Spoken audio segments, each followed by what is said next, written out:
PlayStation Drive is starting. While you wait, make sure to like the video, subscribe to the channel, and hit the bell icon on YouTube to be notified of future goodness. If you enjoy our show, we'd love it if you gave us a 5-star review or rating on your podcast service of choice. To continue the conversation, join the Carpool Gaming Discord, where you can find a wholesome community to have a chit-chat with. For some exclusive content, you can also support us on Patreon. And finally, don't forget to check out the Carpool Gaming website for an awesome range of merch. Links to all that and more are in the show notes, but without further ado, let's get revved up for the PlayStation Drive. Whoa!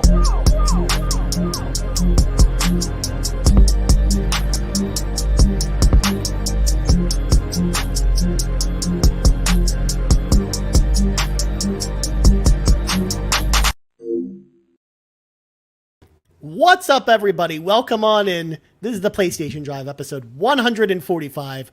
I am one of your hosts, Ryan, and I'm joined, as always, by Fulia, Matt, and Ron. How is everyone doing on this lovely, lovely Saturday evening? Fulia, how are you doing? Sunday morning. Or I mean, it's close enough. It's lunchtime. Time travel. Every time. I'm good. Every time. I'm very well, thank you very much. I woke up like about an hour and a half ago. Nice. Excellent. Good way to start the show. This is what happens when we bump up the show time by half an hour, essentially. Exactly. Matt, how's the rain been all week? Like, it's been nonstop here. It's ridiculous. It has been nonstop. First it was warm a few days ago. Now I think we almost got some snow. Then it's raining poor and it's windy. It is I don't know what to wear outside. It is too much. Sounds like typical Melbourne weather. Yeah. Kind of, yeah. It kind of sounds like that. I mean, I don't even know what natural Melbourne weather sounds like, but it sounds like that to me. It's just unpredictable. Yeah, it's been 4 seasons in a day, sort of a thing. Yeah. By the way, the weather is top of mind because I recorded my pants episode earlier for tomorrow, and I had 3 questions about the weather this week, so I'm like in full weather mode tonight. It's exciting. What about Ron? How's your weather over there? What's the weather like over where you live? Our weather was all right, except for I think like Tuesday and Wednesday it rained, and that was it. Nothing like what you guys got going on. Nice, excellent. I also see the love in the chat from Star Athena and Bowser for the weather report. So shout out to Bowser and Star Athena. You know what? We haven't done the weather enough on this show. I feel like we need to do this more often.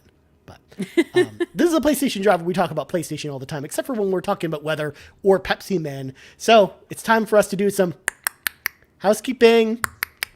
So we, of course, have our Patreon, patreon.com/carpoolgaming with some new patrons over there on patreon.com/carpoolgaming. And folks, got a lot of new patrons over there. We're going to start with Shy Guy. Thank you, Shy Guy, who upgraded to the exclusive tier.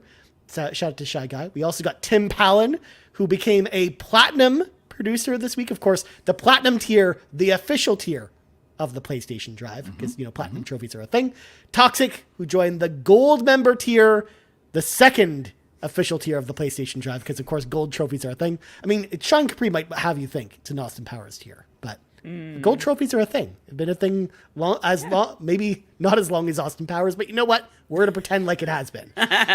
We've also got Patrice Mellet, who is checking out the 7-day free trial of the gold membership. So shout out to Patrice. I hope you enjoy all your brand new content, like the Pants Patreon podcast for Patrons podcast, where I talk about the weather and other things. Hopple, who increased their level of support, and also Shane Erickson, who also became a gold member as well. So lots of awesome folks over on the Patreon. So shout out to both our new patrons as well as all of our existing Patreon members. Of course, you keep the lights on here. So huge shout out to all of y'all. You rock. Also, I forgot to put this on the docket, y'all, but there's a little thing we have to do that we're going to be, putting up a formal post about very soon. We have a contest coming up, guys. I don't know if y'all remember, but we have a PlayStation bundle of games that we have to give away, that we will be actually giving away over on the old Twitter, or on the Discord as well. Basically, it's very similar to the contest that the Xbox Drive just ran as far as entering, where you basically just have to send us a screenshot indicating that you have either reviewed the podcast on the Apple Podcast feeds or on Spotify, and you will be entered to win. And if you've already reviewed us already, just send us a screenshot with your little review there that you've already done, and you're also entered into the draw as well. We will be picking the winner on next week's show, so you have a week to get your entries in.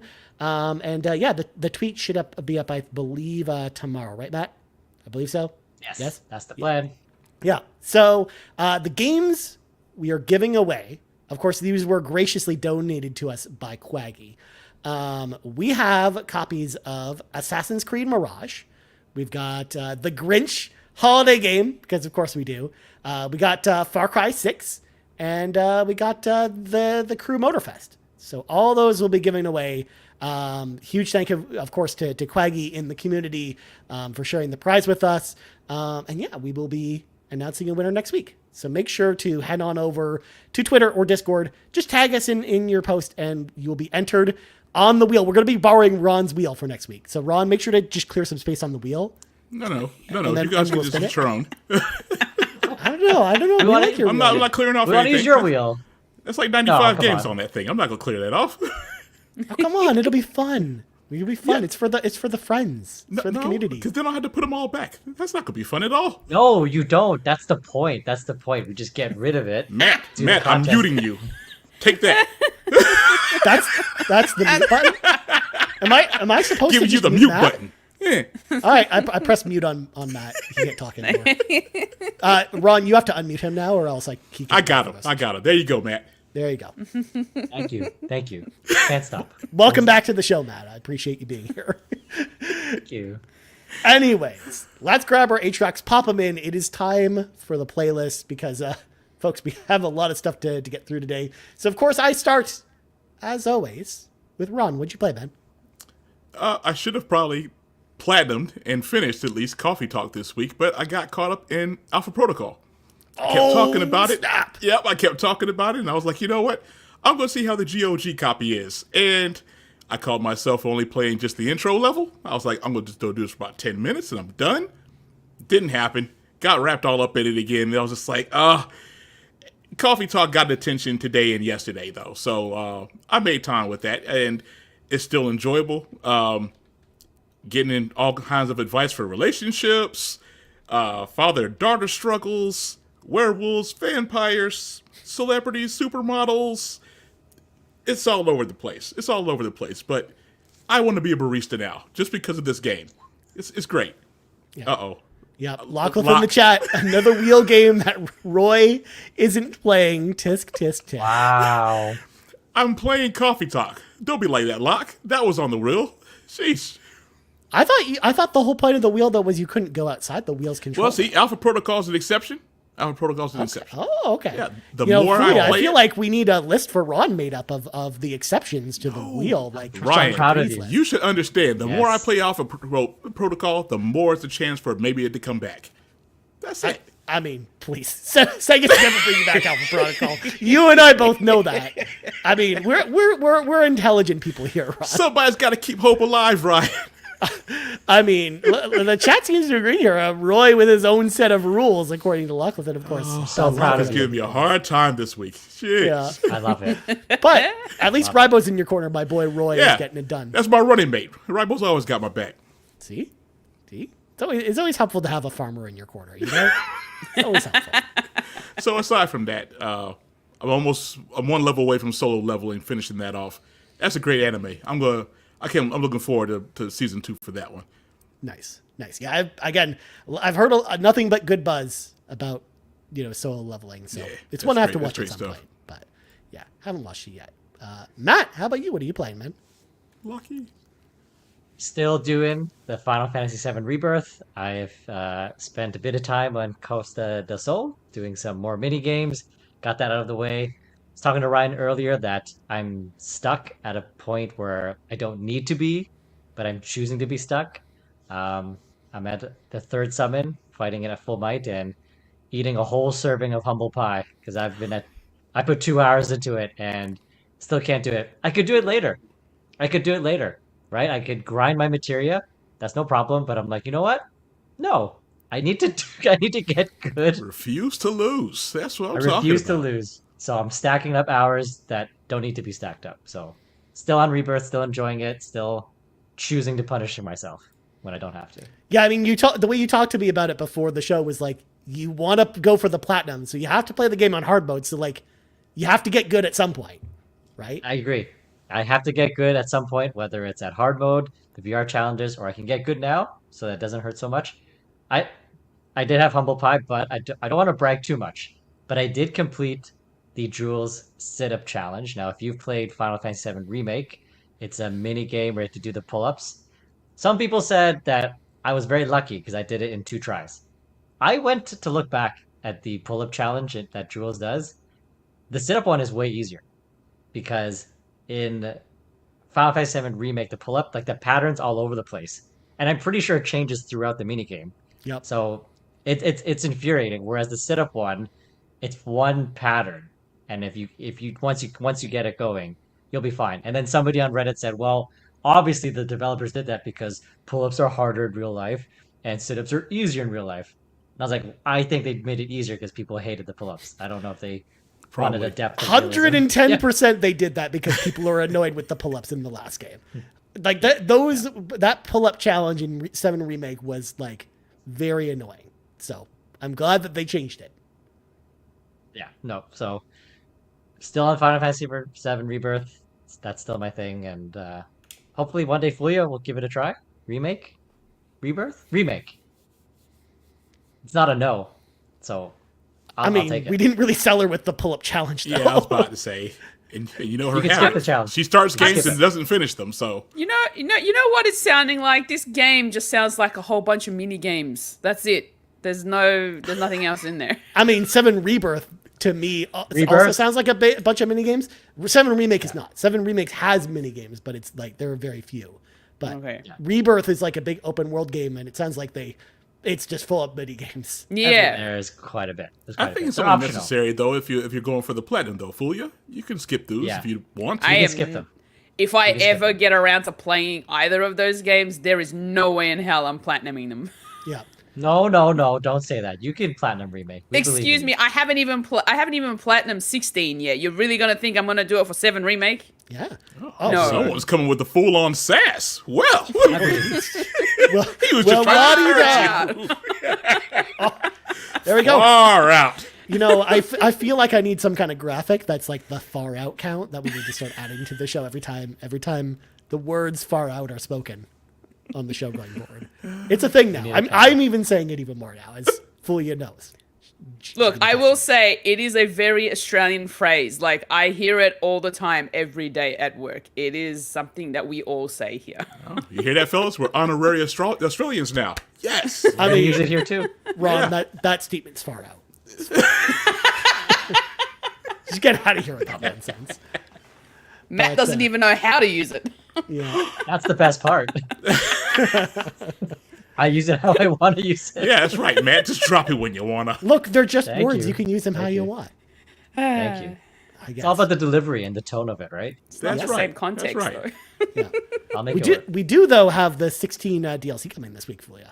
That's exciting. I'm gonna be playing it. I'm actually pretty excited about it. I actually reinstalled 16 yesterday, so I'm excited to jump back into it.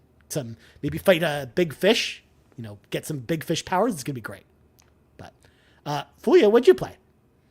So I decided to jump back into Aiden Chronicle Rising. I want to finish that story, so I did put a little bit into that, and yeah, I've gotten a little bit further into it. I'm not quite sure how much more I've got left. I feel like I may be 2/3 of the way through, so I've still got a little bit to go, but I'm still enjoying it. It's still chill. I mean, the areas are getting a little bit more difficult in terms of the enemies that we have to, the monsters that we have to fight.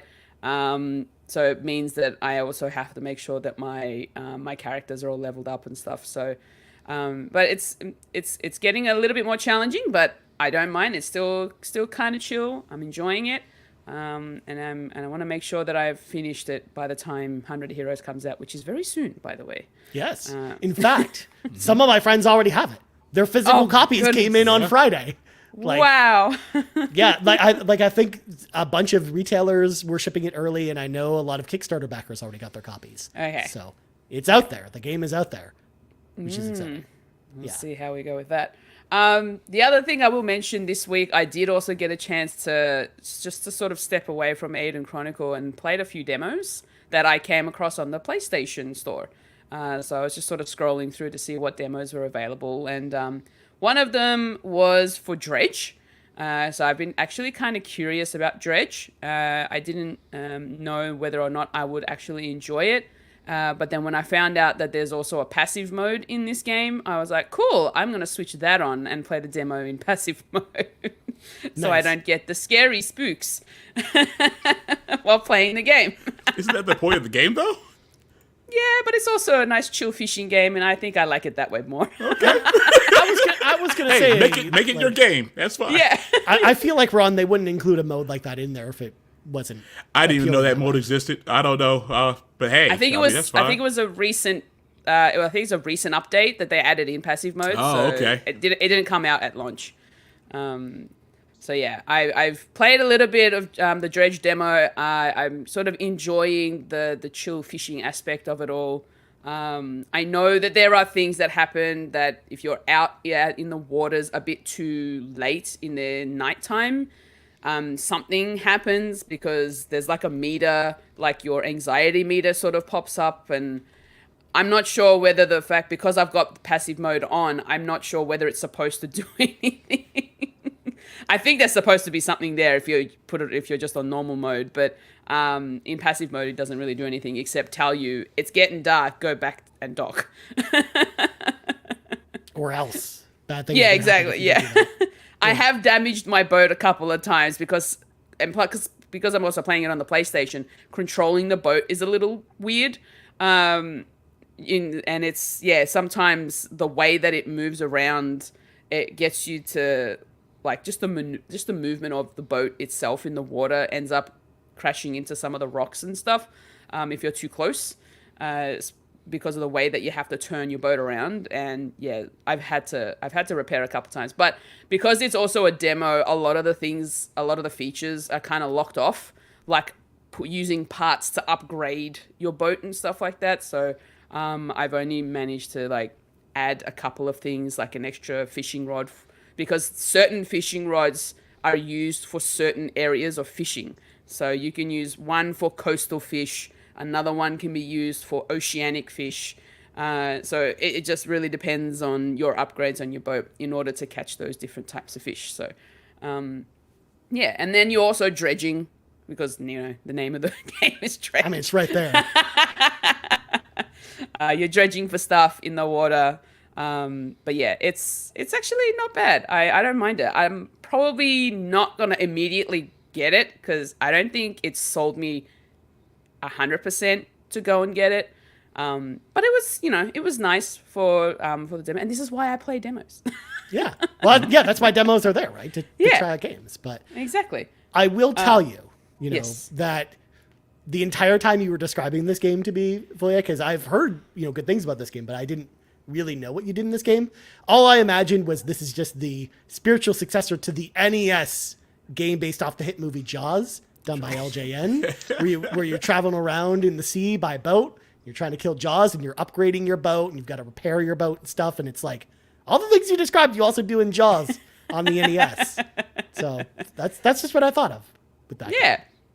And I did also play a couple of other demos as well. One of them was Promenade, which is a little platformer where you sort of go around collecting things and sort of it's a very cutesy sort of a style game. Like the art style's very bright and colorful. But they've also got I think it's made especially for speedrunners. So speedrunners will definitely like it because you can switch on a timer feature and go through that. So Promenade is probably great for those who love doing speedruns. So I played a demo for that. Didn't mind it. It's cute. Not sure that I'll probably get it though. And then the last one that I will mention in terms of the demos is one that I think you guys are going to be very surprised about. Oh? Tell me more. So it's a deck building RPG. Of course. How much did Garrett pay you to play one of these? Like, Garrett will be very proud. And will the name of the game, and it's a very long title. Johanne the Parhelion Numazu in the Mirage. That is the title of the game. I don't even know how to. Can you translate that? It is a JRPG, by the way. Really? You don't say. Yeah, that was hard to tell. I don't know if Ryan wants to bring it up, but I could give you the name of it, like, in text form, but You might have to. I don't know how to spell this stuff. Even Ryan's like, what? Yeah, no, it's a really interesting, so it's very anime style, and I really enjoyed the deck building side of things. And it's my first time playing a deck builder, so I'm not sure. I'm not sure how much of the game you guys are gonna really understand, but essentially, yeah. So it's a wizard. So she's trying to be a wizard, but she's not great IRL. So, but she goes into the mirror world, and she actually can perform spells in the mirror world. And so you're using like a deck of cards in order to beat all these different enemies and stuff. So it's actually really, like, the art style is really great. I kind of like it. And it's a very simple deck building RPG, to be honest. Like, I didn't mind the way that it played. And you get to play through a specific section. It's like the beginning part of it. And I just really enjoyed it because it was fun and cute, and it was very simple, actually, for me.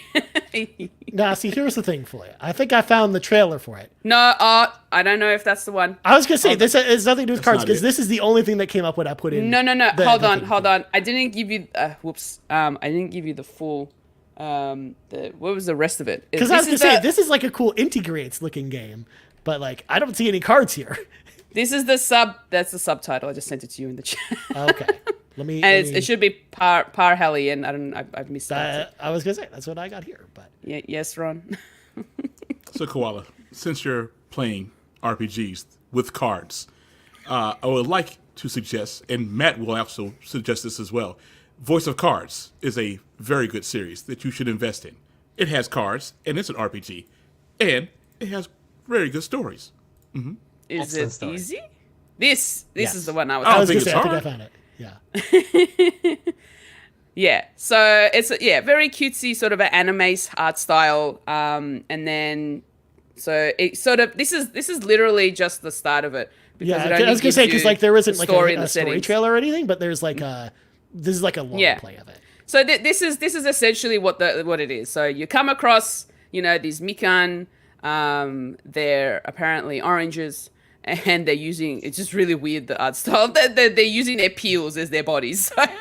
It's like, I'm sorry, why are you fighting fruit? Why are you I fighting don't know. oranges? It's just, I guess the fruit is mad. This is what happens when you go in the mirror world. But this is the mirror world. And so you use the cards Oh, to so it's the to mirror battle them. world, so that explains everything. Yes, exactly. Yeah. You can summon friends to help you along the way. So it's actually kind of cute and fun, and it's very simple, and you can add to your decks, and there's like a little pathway throughout where you can choose different ways to go, but the moment you choose a particular pathway, the rest of it's locked off, so you can't backtrack or anything like that. Yeah, exactly, Lockliff. It's cute. So there's rogue Or fruit. fruits. Are there vegetables in this? Yeah.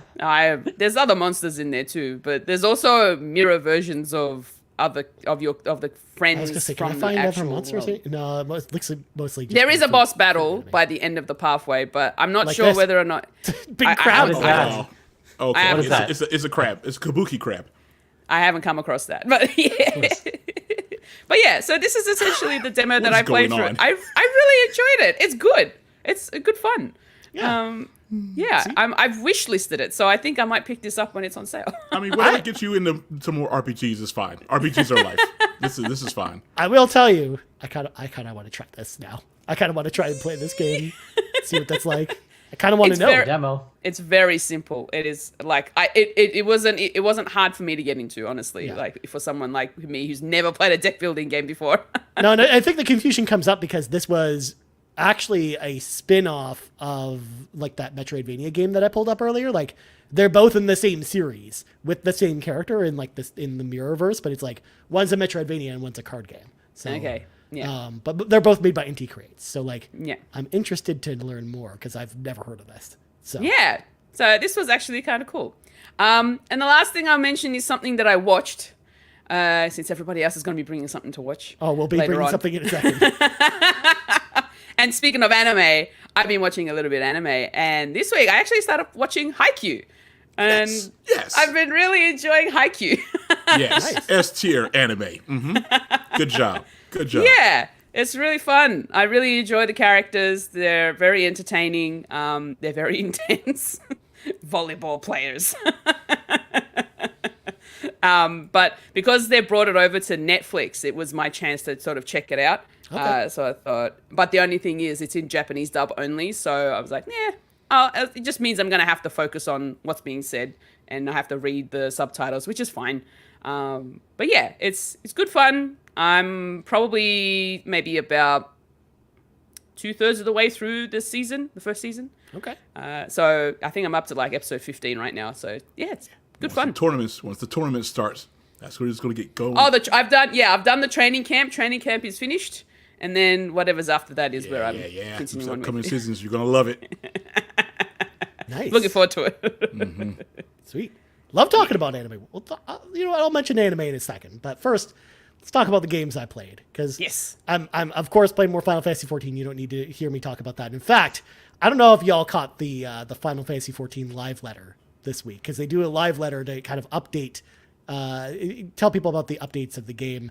And Yoshi P, he got in the mood of things, and he did this on the show where he wore like a green shirt and he was just a floating head, just explaining the game with like like one of the background areas in the game. I was just like, what is going on here?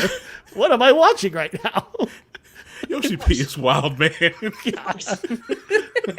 I mean, this was your Godfrey who made Final Fantasy 16, so just a floating head. He's a Hanging great guy. out. He's Yeah. a great guy, though. Yeah, I love Yoshi P. He's great, but Yeah, he's fantastic. yeah, he's actually like, we don't get too many figures in the gaming industry like him anymore, because he really reminds me of like a Cliffy B or a Shuei Yoshida or someone like that, like a very down to earth person who like plays all the games that he makes. Like Yoshi P is like a big Final Fantasy 14 player who also makes the game too. So it's like super cool to hear him talk about the games. So, and of course, Bowser's playing Final Fantasy 14 right now while we're talking about it, which is great. So, but yeah, I played more of that. I don't need to talk about that anymore because I also played Legend of Dragoon again. I'm still playing it. Towards the end of Disc 2. I've met up with Meru, and of course she's in my party, and I love her very much. And then of course I'm towards the end of Disc 2 and getting ready for Disc 3 of 4. So we're about halfway through Legend of Dragoon, but of course still really enjoying it. But I kind of got sidetracked this week because anime started to come out, as well as I also played a lot of Contra Operation Galuga this week. So this is the brand new Contra game. I talked about this game on the show before, back when I played the demo last month. But I finally decided to pick up the game because it was on sale. And I really enjoyed this game a lot. Like, it feels like you're playing an old Contra game, but it's like, standard run and gun action. It's basically a remake of the first Contra game. But you've got like all these new characters that have all these different, movement tech abilities and different variation on the Contra weaponry. So if you're into Contra, this game's actually pretty good. It runs great on PS5. I know that there was a problem with the Switch version where it runs like crap because it runs at like 15 frames a second on the Switch for whatever reason, and they put it out anyways. Of course it does. And it looks terrible on that console too. Whereas on PS5 it runs at 60 and it looks great. So I actually really enjoyed this game. I haven't finished the last level yet because it's really hard, but I'm almost there. I've gotten to the final boss, but I haven't actually finished it. But I should finish it this week because I'm really enjoying that game, and I do really want to finish it. So, Contra Operation Galuga. Finally, we have a good Contra game. I'm so happy because, we've had a bunch of Contra games come out in the last couple of years and they've all been terrible. Like all like 3s out of 10s, like Contra Rogue Core. Ooh. So I'm so happy we finally have a good one. So thank you, Konami, for actually making a good Contra game for once. But In the anime world, though, of course, we've got all the new seasons are coming out of all the new shows because it's that time. So I watched the first couple episodes of the new Spice and Wolf remake, which I really enjoyed the original version. It's about this merchant named Lawrence, and he meets this girl who's like a wolf god essentially, but she's like basically a human with like wolf ears and a wolf tail, and they go on a journey to go up north. I love Spice and Wolf though, the original, so it's cool to see like a new remake with new animation that is going to be more like the manga, and hopefully it'll actually finish this time, because the problem with the original Spice and Wolf series, which is it never ended. So it'll be good to see that. The new season of Konosuba is out, which is a really funny fantasy anime, and I'm glad that season 3 is finally here. And then season 5 of Data Live, the show that started off being very perverted, but ended up actually being a pretty good, seriously fun sci-fi show, is back with its final season, and I'm really enjoying that as well. But with all that anime out of the way, we got one last thing we have to talk about, because 3 of the 4 of us watched this little show that we're gonna give our thumbs up about. Okay, I might just walk away then. I mean, you're more than welcome to. No, you're staying. For the power of friendship. Come on. I don't know if y'all knew this, but there's a little show that hit Amazon Prime this week. It's called Fallout. I don't know if people have heard of it. It's like the biggest show in the world right now. But, of course, based off the Fallout games. Of course, Matt, you're here representing the Fallout shirt. So first of all, Ron, I don't think you watched the first 2 episodes, right? First 2. Yeah, and Matt, first 2 as well? Same. Yeah. Same spot. I've watched the whole thing because I was like every night I was gonna watch 2 episodes and then finally get there. But like yesterday I was just like, no, I can't hold myself back from watching the rest of this. So I watched the whole thing, and I loved it. I love this show. It is so freaking good. But I talked about it a lot on Twitter, and I've talked a lot just now. So Ron, I want to hear what you think, man. What do you think of the show? It's very Fallout. I went in, kind of set my expectations a little low, because you never know what you're going to get these days, especially with Amazon. So it's like, all right, I'm going to watch it and we'll see where it goes. Yeah, that first 10 minutes or so, I was just like, this is starting off really good, really strong. And by the time that first episode ended, I was like, yeah, let me go ahead and add this to the list and go ahead and just keep on watching. So I knocked out that second episode also. They have really kind of just nailed the whole Fallout feel. I saw some people on Twitter talking about that they thought it was a little video gamey and they thought the humor was too much, but I was like, Fallout series is always kind of really not taking itself seriously, even though they do have the moral choices that get a little heavy. But to me, I think that the whole Fallout vibe is there. I'm enjoying the hell out of it. So I can't wait to see where it goes. That's for sure. Nice. Matt, what'd you think, man? I love it. Like, I'm so happy with it, and I think a good way to see like if this is too video gamey. Like, I'm glad that I'm watching it with my wife, because she has no idea what the series is, and we've watched other video game adaptations, and she'll be like, "This is stupid." Like, we watched, like, I know we're a PlayStation show, but we watched Uncharted, and she's like, "I'll finish this, but this is dumb." I was like, you know what? Fair point. Yeah. And sure for was. Fallout. Yeah, for Fallout, it's pretty violent and it's pretty dark. She likes it, like, and she's all in for it. And she's enjoying it for it. So I think that's a good way to gauge if it's too video gamers. Like, is this enough? Is this a good TV show that can stand on its own 2 feet? I think it does so far. But as a video game fan, Fallout fan, like, I got goosebumps when like I saw like all the Easter eggs and the references. When I'm like, it's that Leonardo DiCaprio meme where it's just like, look, that's in the video game. And I did that so many times, and there were so many parts of the show where I was laughing hysterically, and my wife would be like, "What's so funny?" And then I'd have to realize that it wasn't meant to be comical, but it was just funny for me to see that they actually made this work from the video game into the TV show. So I'm really excited to see where the rest of it goes. I think it was a really smart choice that it's like a new set of characters, and it's not like a direct adaptation of like New Vegas storyline or 3. Like, this way, there's more open creativity for the writers to kind of explore. But even though they are new characters, like, it's Fallout, like what Ron said, like, at its essence, like, you can feel it to its bones. And yeah, I love the humor, and like, I posted some video clips in the Discord of my Fallout 4 like being a jerk. Like, there's dark humor in that game. Like, I'm surprised that people would disagree with that sentiment because there's a lot of humor in it. But I'm so addicted, and Brian and I talked about it. Like it seems like it's a hit. It's been renewed for season 2. Like give me more. Give me all the Fallout. I want to play Fallout 4 again. That new gen patch is coming up, right? Yep, on the 26th. So same day as Stella Blade, we are getting the next gen update to Fallout 4 as well. But yeah, I wish it was here sooner because like there's a window right now to play the Fallout 4 remaster, but it might be too late because that's the week where everything comes out. Because Iodine Chronicles comes out that week, Topspin comes out that week. Like there's a bunch of games that come out that same week. So and then Sandland's out the week later. Dominate. And then, a week or two later after that, Hellblade's out on Xbox. So, like, yeah, there's a lot of competition but, like, you're right, like, Matt, because, like, as soon as I was done watching, I'm like, I really want to get back into the world of Fallout now. So, like, I'm like, I reinstalled 76. That's how much I wanted to play a Fallout game after watching the show. Because, like, I'm just waiting for y'all to finally watch it because I'm like, there's, like, so much stuff I want to talk to people about with where the series goes and stuff. But it's so good. Like it might be, and we have a question about this later, but I'm going to tip my hand a little bit here.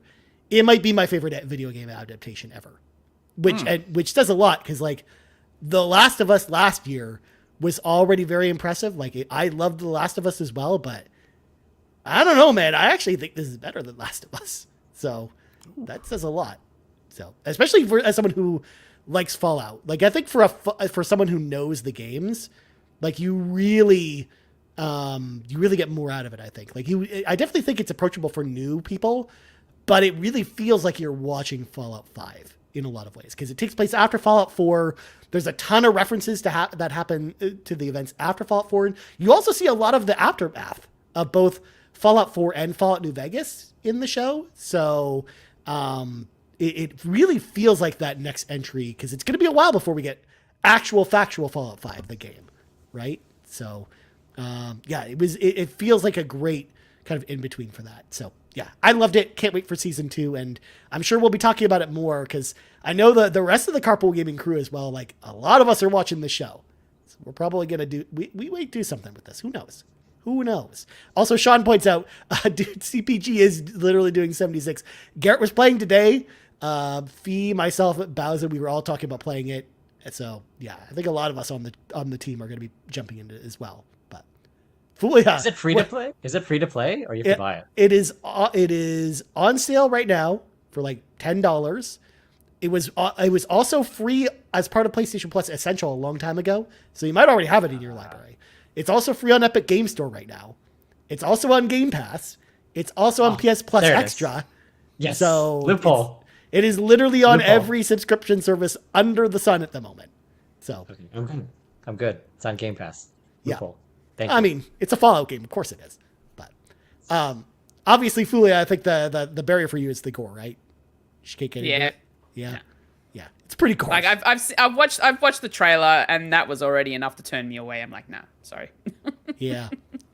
It doesn't shy away from it. It's like the games because the games are kind of gory as well. So it's not afraid to go places with stuff. So, but anyways, that's enough about the Fallout show. We'll be talking about it again, I'm sure, as Ron and Matt, get more further into it. But it's time to shift into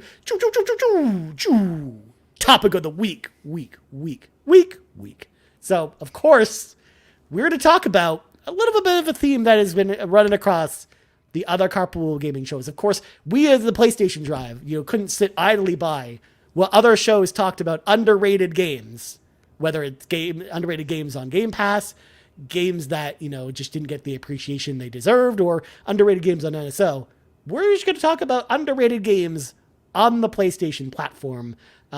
Each of us, brought a list. We didn't really designate numbers again. So we'll go through a couple of these. We'll go through like 3 or 4, I think, especially because we got a lot of questions to get through. So, let's go around the horn and talk about games we feel are underappreciated. And we didn't really set guidelines for this either. It's just whatever our interpretation of underrated is. So start with you, Ron. You're first on the docket. What's an underrated game, man? Ooh, man, I had a list of 14. So if we're doing 3, well, you can do honorable mentions after. I'm gonna go with Titanfall 2. I don't know why millions and millions of people did not go out and buy that game. Titanfall 2, the story was great, especially as far as first-person shooters go, because a lot of first-person shooters don't have great stories. They're more about gameplay and just moving you from one set piece to another. They're not usually not worried about like the story. That game had great set pieces. The story was great. Jack Cooper was fun to play as. BT, the mech was just fantastic. The time travel level in that game was mind-bending. It was amazing. And no one played this game. It's like it just came and went. And now we can't even get them to revisit it with a Titanfall 3 because I guess they don't think anybody's going to buy it. It's crazy. It's crazy. More people need to play that game. Yeah.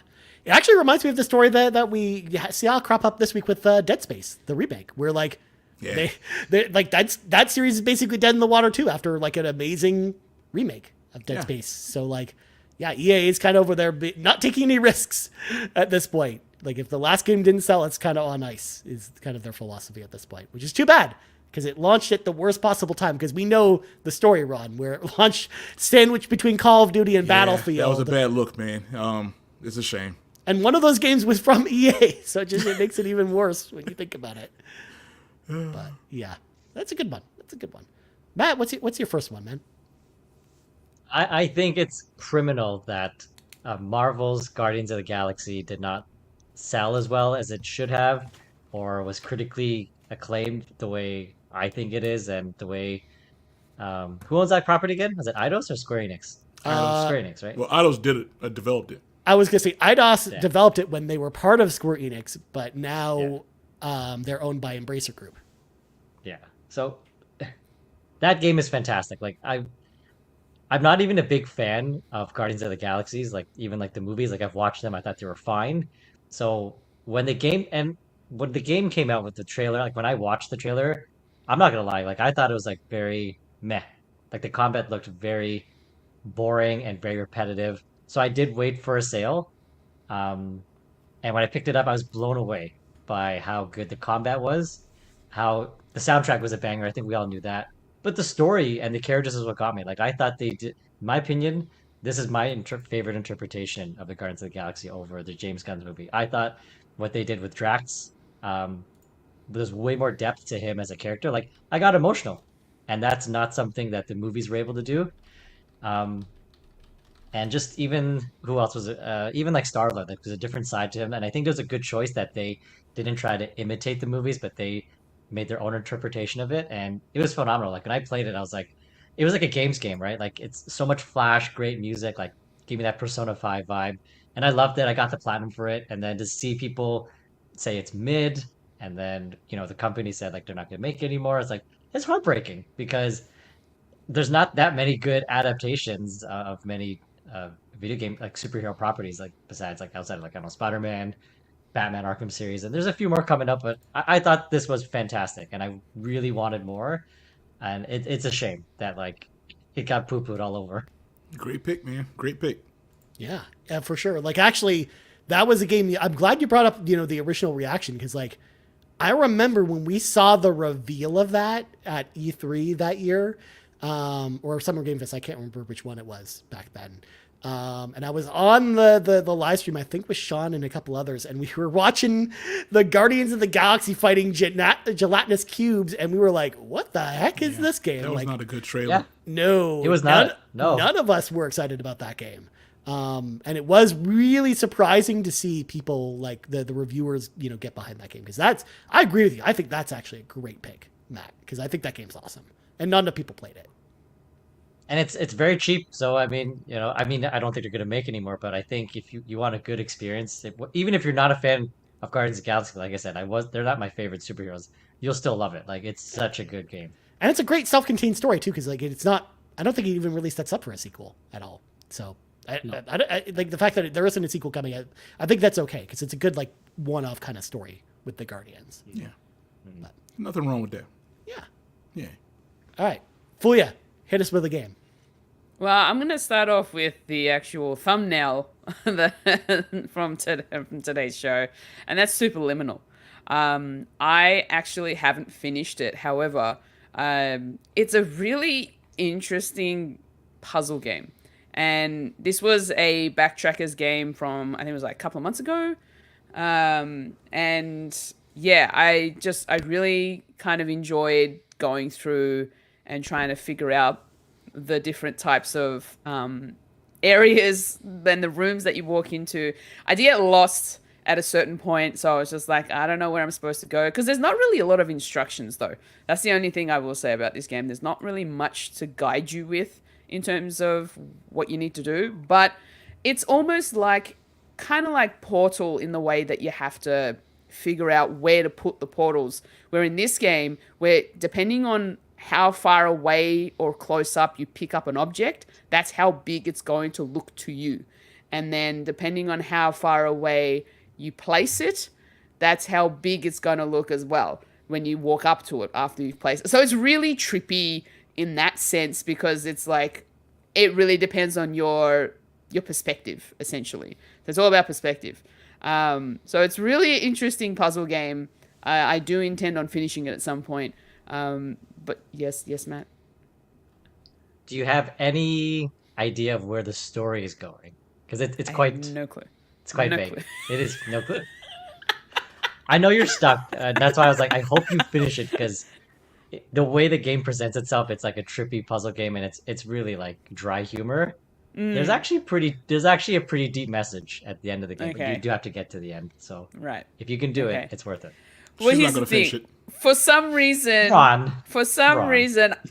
When I was going into this game, I don't know what it was, but I had this underlying feeling of fear that something was going to jump out at me or something like that, you know, like because of the way because of the hallways and the way the rooms were set, and like it sort of gave me that vibe that it was going to be like some form of like there's going to be a jump scare somewhere, but nothing happens. No, and you just keep happens. going through. It's just the soundscapes, I think, that really threw me off a little bit. So, but it's it's good. I can see why you'd say like the hallways, because if you think of it, because I mean PT's all in the hallways, right? So I can see that connection. But you're good. There's no spooky spooks. You're good. You can do it. That's good to know. I mean, if Lachlan says, if I can get through it, so can you, Fulia. It's a great game. So, yeah, Lachlan's in your corner. She says you can do it. So, I mean, you should probably have to finish Hyrule Chronicles first, and then you can play it. Yeah. Yeah. There's too many games, Fulia. There's too many games out there. Too many games. Yeah. All right, my first one is from the PlayStation 3 era. In fact, actually, most of these, believe it or not, are from the PlayStation 3 era.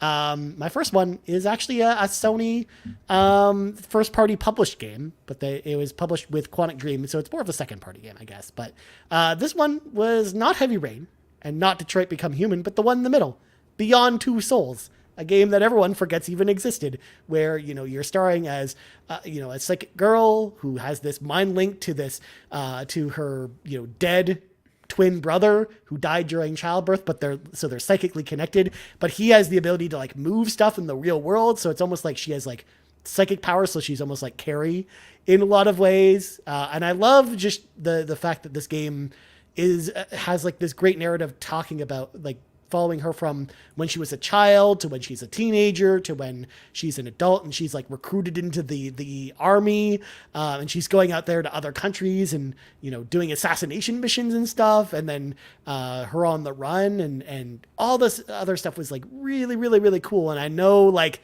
this is like the very definition of like a polarizing game where either people love this game or people despise this game. There is no middle ground. There's no people there that are just like, this game's okay. This is either people love this game or hate this game. And it's neither in the middle or anything like that. But I love this game. It was so unique with, the ghost gameplay combined with the great storytelling from Quantic Dream.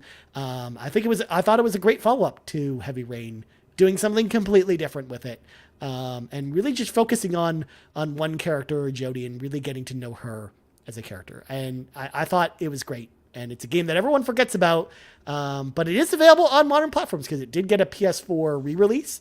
So it is playable on the PlayStation 5. Matt from the Press Pool, your question. Who hates this game? It's so good. Ron hates this game. He's not the only one, though, Matt. Lots of people hate this game. It got Why? most reviews. Sorry, man. It's cheeks. I'm sorry. Matt, I don't know if you've looked at the Metacritic listing for Beyond Two Souls, but it has like a 65, and reviews are between like 3 out of 10 and 10 out Really? of 10, and there's like very, very stark differences. There's no like 7s or 8s. It's like 6 or below, or Sorry, Matt. 8 and above. Nothing to essentially. be I sorry played that about. all the way to the end, and I wish I could have got all those hours back by the Now- time that was said and done. Really? I was just like, yeah. That. Now, was it because they told the original version told the story out of order, Ron? I think it was I really think it may have been the jumping around. Because they that was did killing it for me. fix that in the re-release. Yeah, I wasn't about to buy that again. Okay. I'm just saying that's like that's for sure. I agree with you. I'm glad they fixed that. I wish they had did that the first time, and I think maybe that was my main problem, was the jumping around. Yeah. I wouldn't go give it a 3. I think that whoever was giving it 3s and 4s, Yeah. maybe they just didn't like Quantic Dream or something. I would give it maybe about like a 6. Yeah. It wasn't as bad as a 3, that's for sure. Yeah, because they tried the Pulp Fiction thing where they tried to tell the story out of order a little bit. Yeah. But I think it's way better in chronological order. And Okay. And That certainly helps it then, if that's the case, because I think it was threw off the pacing for me. Yeah. Yeah, usually most games that do that, it's hard for me to get into them when they do that. well, especially because it's so sporadic. Because it was like some of the scenes, it felt like they were out of place in the random order. So yeah, I agree with you there. But yeah, if you go back now, or if anyone goes out there and plays it now, play it in the chronological order. It's fantastic. Okay, I didn't know they did that, so that's good then. I really wish they had did that the first time around. Enough people complained about it where they're like, okay, let's go back. Let's go back for this re-release and do it this way. Yeah. But Ron, speaking of you, man, what's your second game, man? The next one, then I gotta go with this. I think we'll go with Prey, Arcane Studios. Prey. That was another one. A great game. Arcane Studios always delivers for me until Redfall happened, but we're not gonna go there. But it's just Arcane always makes great games and nobody buys them. And Prey was just another one on that list. The story on the space station, the gameplay was just outstanding. And that was one of those games where it takes a little while to get going, and I think I could see where some people decide to jump out because it takes a little bit. There's a tad bit of a learning curve, but once you get it going, because even I had a hard time with that one where I kind of had to take a pause from it for a little bit, came back to it, but once you get into it, and it just goes, especially when you find a groove of what works for you, what powers you want to use, what weapons you want to use if you don't want to use the powers, because the thing is, you use too many powers, you kind of start to become less human. So there's a balance to it. That game was just great. That game was great. Even with the way it ended, it was just, once again, nobody went out and bought it. But that's usually how it goes with arcane games. Everybody talks about how great they are. No one plays them. Excuse me, Ron, but Yeah. I bought that game day one. Yeah. I got 5 hours into it, and I was like, I can't do this anymore. Yeah. I mean, I've heard that story by a lot of people, so I'm not surprised. It happens. Yeah. But at least I Yeah. give it a try. At least I bought it and tried it out, Ron. Yeah. More than anything. My old podcast co-host on the Game Moves podcast back in the day, Drew, he was like obsessed with that game when it came out. Like he also really enjoyed that game. So I know it has its fans versus the other like arcade games. And I feel like of all the arcade games I played, it's also probably the one I got most into, besides Redfall, which I also really enjoyed as well. So, yeah. No, but after the patches came out for Redfall. Oh, okay. Yeah, because actually, like, yeah, at the end of last year, Ron, I went back and played Redfall after all the patches came out, and I was like, oh, this actually isn't that bad. Okay. Not great, but not bad either. So, but Matt, what's your next game, man? I think Sleeping Dogs, which is also on the PS3, and Yes, it's on man. PS4. I Yes. don't think it came out to PS5, I mean, it's backwards Again. compatible, so but still, hey, PS5 physical, like I'd buy it. You know me, yeah. I'm part of the problem. Only if they put that- Sleepy Dogs on the cover instead of No. Sleeping Dogs, because that's what Wario64 says it is. I just assume that's what it's Matt, called. I'm not going to fault you if you buy PS5 because I got that on PS3 and then I also bought it on PS4 just to support. Yes. Hell, Criminally why not? underrated. So I mean, a lot of people compared it to GTA games, and I can see why, just because it is similar. Like, Well, you're I saying. can actually the fill story in is the far history better. there. Because that game, I don't know if you remember back in the PS2 days, True there was Crime this series. series, the True Crime series, True Crime Streets of LA. This was supposed to be the third game in that series until they changed it. I remember. Yeah, So that's why it Activision feels like dropped it. GTA. Activision dropped it, and I don't know why. So I can see, yeah, I see why people compare it to GTA, and that's it because you can. There's a lot of similarities to it because you're open world, you're playing as a criminal. But in That's my where it opinion, stops. Yeah, that's where it stops. Sleeping Yep. Dog, I think, has a fantastic story. Like, if you're into like traditional Hong Kong criminal movies, like Infernal Affairs, like this is it. And like when you go into Sleeping Dogs, like it feels like you're in Hong Kong. Like they captured the culture and the feel of being in the streets of Hong Kong, and like they nailed that aspect. And the story's just really, really riveting. Way more serious. There's a few parts that are dark humor, but generally, like it's a very serious story. They did try to tweak it, like make themselves a bit different, like to do more martial arts stuff. I'll admit it wasn't the best. I thought it was fine, and Oh, you didn't but enjoy the again, combat? I thought it was fine. I thought it was fine. I didn't think it was like I played better, but it wasn't bad. But to me, it stood up because of the story, and to hear that not enough people bought it, they were planning to do a sequel, and then studio shut down, right? Like Yeah, I it's think never United come, Front yeah. is done. Yeah, man. Yep. It's never coming. So it's a shame. So and it's still available for like what, $4, like on the Yep. PSN store. Um, it's not the best platinum trophy, but it's very manageable. Like it's a bit of a grind. It's like hop over the car, vault over the car like 50 times, shoot somebody 50 times. That's tedious, but very manageable. Definitely check it out if you haven't played Sleeping Yeah, man. Dogs. You're on a It's roll, so brother. good. You're on a roll.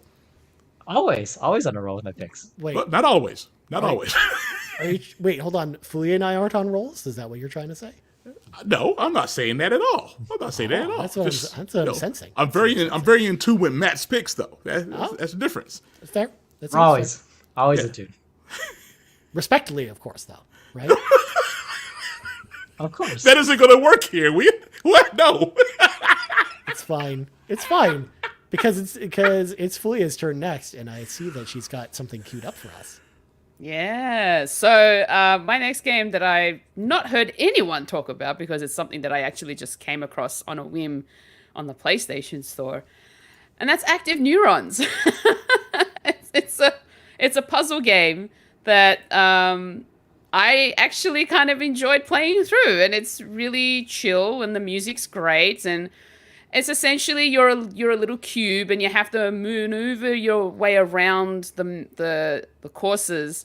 You have to hit certain squares and then it's sort of there's like teleportations. You have to avoid certain blocks, and wherever your cube goes, whatever whatever the wall is, that's where it will stop. It won't. Like you can't make it stop. It's just as soon as it goes across, that's where it stops. And it's actually a really, really cool game, and I really enjoyed it. It's very chill, and it's also a very easy plat. So if you wanted to check that out, you can. That is good to know. That's good to know. Yes. You're making a Yes. note. Good. And that's the first of, I think there's like 3 iterations of Active Neurons, and no one's talked about this. I'm like, how has no one mentioned this game? Yeah. It's a really nice puzzle game, so it's definitely worth checking out. Yeah, puzzle game is where I was out. You lost Easy Ron platinum. already. Yeah. It's yeah. actually platinum. not. It's actually not that bad, to be honest. See? It's not that bad, Ron. No. Yeah. I don't, maybe if I wanted to take a nap or something. No, I'm good. okay, yeah. Puzzle games aren't my thing. They could Just be like though. Souls They games make the aren't my bear thing. sleepy. They make the bear sleepy, dog. But Fulia, what if there was a Souls-like puzzle game? That'd get Ron, right? No. Maybe. Because you said puzzle game there. So, no thanks. Fair Souls enough. game with puzzle elements. Nah, I'm good, thanks. Rhyme is about where it stops. That's the last puzzle game I played. Even though I didn't love that, but it had a great story with it. So that's mean- how it got me. The bosses in Elden Ring are kind of like puzzles, though, because you have to like solve for their rotations and their different attacks and stuff. I don't know. By the time I sit there and really kind of got my build up with my shield, man, I didn't feel it was a puzzle at all. Just had to, just outlast the boss. Every game is a puzzle if you think about it. Yeah. Yep. That's true. See? Wrong. Far out. I was going to do anyways, but I'm just like, I just can't now. I can't now. Use far out in a proper context. No less. Did, It yeah. works. Pretty soon, like we're going to start hearing Ron talk about his favorite restaurant of all time, Outback Steakhouse. Outback Steakhouse. Yeah. It's going to be great. It's going to be great. Anyways, my next one, also on the PlayStation 3, also a first-party game from Sony. This is a game that does not get talked about enough because no one, like your Titanfall case, Ron, no one bought this game. I think it sold, like, Sony reported that it sold under 150,000 units when it came out. This game is Resistance 3 from Insomniac, Oh, of okay. course. I was trying to remember which one it could be. That The- makes sense now. The third game in the Resistance series, of course, Resistance, for the folks that don't know, it's a first-person shooter from Insomniac where you're fighting these aliens called the Chimera, and they're infecting the world after this alternate version of World War II. And I was never really a huge fan of the first two Resistance games, but Resistance 3 really got its hooks into me. It started a brand new character and told like a brand new story that, in a way, was trying to wrap up the storyline of the first three games. But because it's made by Insomniac, and it's a first-person shooters, Insomniac has always been great at making amazing feeling weaponry that feel unique and different from everything else. Just like in Ratchet and Clank. That's one of my favorite things about Ratchet and Clank. And they do that in Resistance, where you've got, your weapon wheel, which pauses the gameplay, and you switch between all these different weapons that do all these really cool and interesting things. Like you have the Auger, which allows you to deploy these like energy shields, and then if you shoot enemies through the shield, it deals double damage to them. You also have another, weapon that you can shoot like a little tracer into an enemy, and then all of your shots go into that enemy regardless of where you're pointing your weapon, which, by the way, was a weapon in The Fifth Element, the movie. But they also decided to include it here, as well as all kinds of other crazy and zany weapons. But I loved Resistance 3. I think it is a very, very solid first-person shooter. And it's a shame that it's the last game in the series. Although I shouldn't say that because I guess Resistance Burning Skies on the Vita was technically the last one. But that game was terrible. Yeah, So I didn't hear anybody talk about that one, so Yeah. it explains it. yeah, Resistance 3, really good. Of course, Rybo, pointing out what happened with this game when no one bought it. Because Rybo got it for $7 at the real Canadian Superstore. And he also notes it was well worth it. And yeah, it's like... Yeah, way to go, Rybo. Yeah, like that, like retailers were like trying to just offload their copies of it for whatever people were willing to pay for it because just no one bought that game, which is too bad because it was really, really solid. Way better than the first two Resistance games that both sold infinitely better than this one. So, which is too bad that we haven't seen it come back for Resistance. Like, I'd love a collection of the three Resistance games on modern platforms because, you can play it on PlayStation Plus right now streaming if you want to, but no one wants to do that. It's a first-person shooter. So, there you go. All right, Ron, hit us with your last game, man. And then we'll do honorable mentions after that. I'm gonna go with the Order 1886.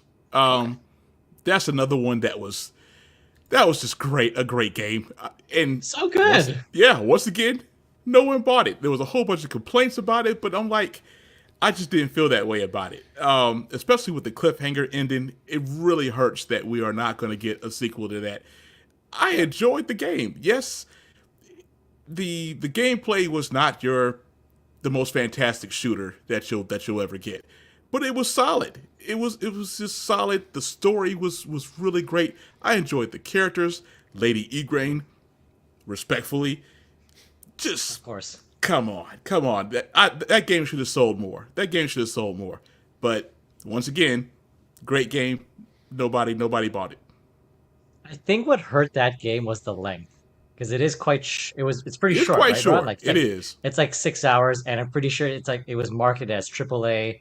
So I think people were expecting 20 hours, and it was full price at that time. I think Yeah. that's what hurt it. Well, the in my budget went opinion. all into the graphics. That was a great looking game. That was Oh, a great yeah. looking game. Yeah, that's where all the money went. That's why they had to make it 6 hours. They couldn't keep that up for a whole 12, 13, 14 hours.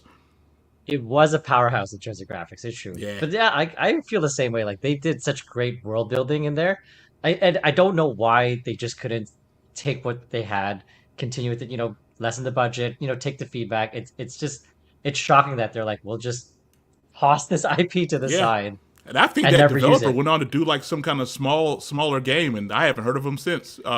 Yeah, Ready at Dawn. They've only really done indie games. Yeah. Since then, It hurts, smaller man. games. It hurts because that whole story, man, was just God. It was so good. Well, they made great games before that because they made the 2 God of War PSP games, which were really good. And those were great games. Sure were. Yeah. That's another one as well, where it's like, I feel like if that game would have come out now, people would have gravitated to it a lot more, because I feel like people nowadays are much more okay with small, like shorter games. Yeah. But Agreed. like just the era in which it came out with, like people were looking for games to be padding. That's the reason why Alien Isolation, a game that should have been 7 hours long, ended up being 20 hours long and feeling too bloated, because they had to add it on there or people would have complained about the length.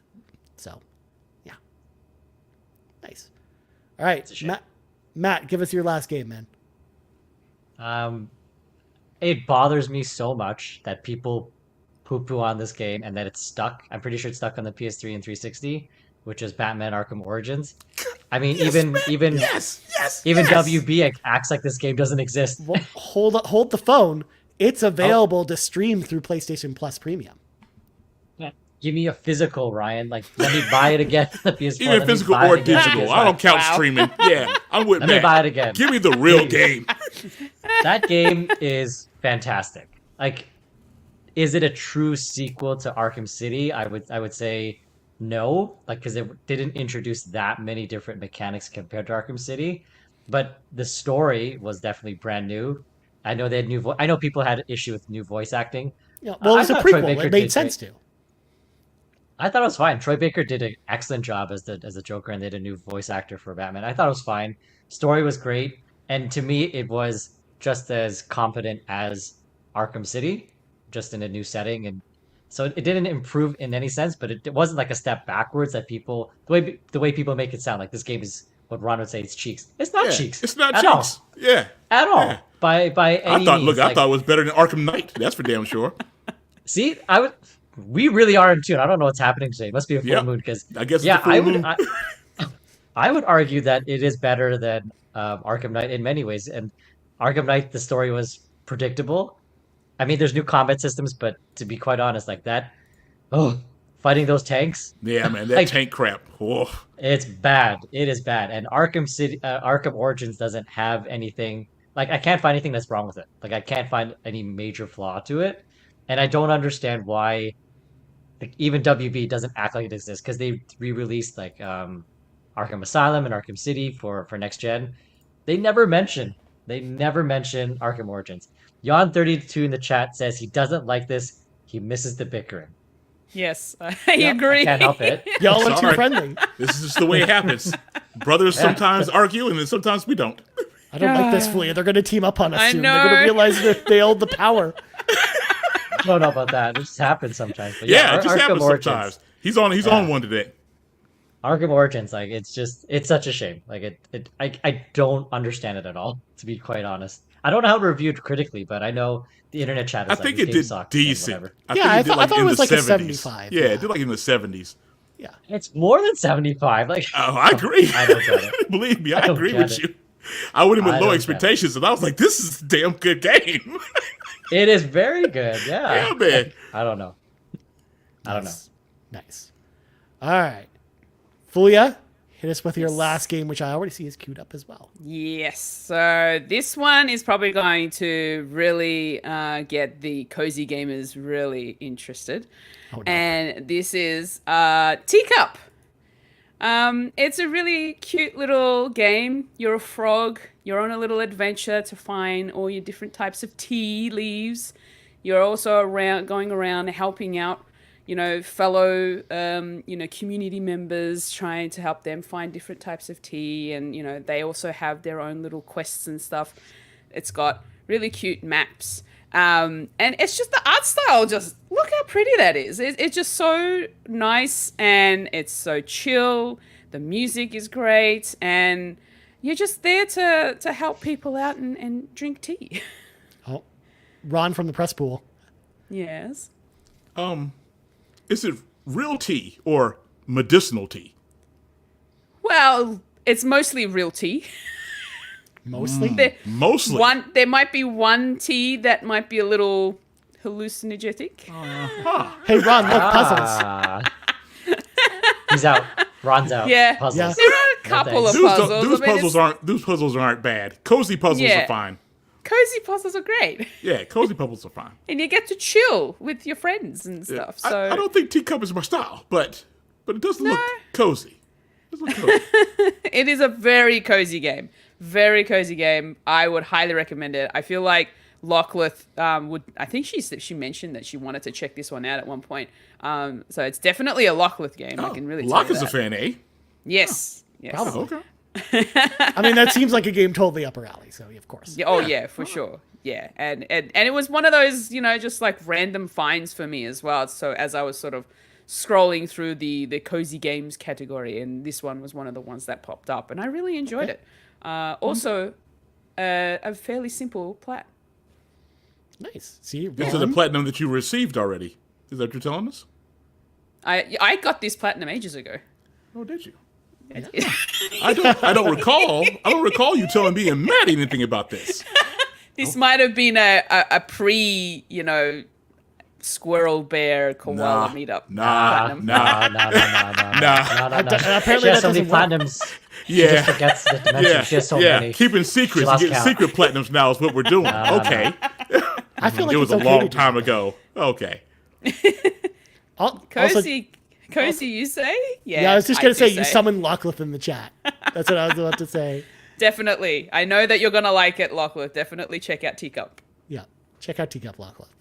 All right, my last game is gonna be. This is like the most Ryan Turford pick of all time. You get ready for this one, folks. So, this was a re-release of an old game that was re-released on the PlayStation 4. This is a Sega CD game originally, but the re-release of Night Trap remastered is underrated. I'm gonna go out and say it because They re-released that? they not only re-released it, Ron, but they made it playable. Like it actually plays well, and you can actually completely missed easily this. finish this game. Okay. I loved this game. Of course, Night Trap, for folks that don't know, it's an FMV game from the Sega CD era that, in a lot of ways, was one of the games that was the catalyst for the ESRB being a thing because, there's no nudity in the game, but there's, betrayal of women, at a slumber party. And, they're like, oh no, there's sexy teens in this. This is a game for children. Clearly, we have to protect the children from this. When obviously it was a game not meant for children at all. But it was so hard to play on the Sega CD because basically the way you play it is it's kind of like similar to something like Five Nights at Freddy's, where you have control of a bunch of security cameras around the premises. And basically you're trying to trap these vampires that are attacking this house full of the teens. But the way you defend them is as the vampires step on certain areas of the house, you can activate traps to then trap them in certain area, hence the name Night Trap. But this game, it was so hard to play on the Sega CD because you couldn't see the security feeds unless you clicked on them. So you were like constantly clicking between all the cameras, and it was actually kind of miserable. And the fact that the FMV screen was like this tall, like it was like 160 by 100 resolution. It was very tiny. You couldn't really make out what was happening. Whereas now they with the re-release, they brought it up in HD. Like they went back and got the original tapes of all the footage, and they redid everything. I'm surprised that they still had the footage for this Fulia stuff. even Wow. pulled this up. Good on Fulia for doing this. But yeah, they found like the original like shoot tapes, and they remastered all the footage. And then you have like on the security cameras, you can actually see That what's looks happening. Way better. Wow. Yeah, like this game. Ryan, actually, you may have talked me into playing this again. This game actually plays really well now in the modern era, and it's so goofy and fun. Like if you like cheesy horror movies, like this is your game. Like this game is so fun to play. So Oh, wow. I am so glad they brought this back. And then the Is it company giving you memories? Fool, you was having flashbacks. No, I've never seen this game in my life. Well, it's also this never? trailer is also just showing all the cinematics. It's not even really. There you go. You got the gameplay here, where you can actually see what's on the cameras now and kind of trapping the villains and stuff. So this game is it's super fun. It's super cheesy. And I think this remaster is great. Like, I think it's underappreciated. No one talked about this when this came out, but I thought it was a really good People remaster. may not have known that this was released. I did not know about this. The funny thing is, Ron, the company Screaming Villains that did this then went on to bring a bunch of other Sega CD games like this back. So they brought back another game from the same developer called Double Switch, which works similar to Night Trap, but it's like a cheesy hotel murder mystery story. They also brought back Ground Zero Texas, which was like this light gun game, which is like the really cheesy cowboys versus this alien invasion. Like I didn't even know about this hotel one. You're gonna have to send me a message on that one. I'm gonna check into this. Double Switch, man. It's on, and the best part is these are on every console. They have Switch and PC and Xbox as well, but. I think they usually are on sale all the time for like $5 or less. So there you go. Night Trap Remastered. It's good. Put it on the wheel, Ron. I might have to do that. Let's go. Yeah. I'm excited. Yeah. I love Night Trap. I think that game's a playable version of Night Trap. I'm cool with that. Yeah. Also, yeah, because that's the thing. A lot of the bad buzz for Night Trap back in the day was just it was so unplayable on the Sega CD, but the modern version is really good. Rabo asked the question, was it done by a Limited Run? Limited Run did the physical for it, but Screaming Villains was the developer and publisher.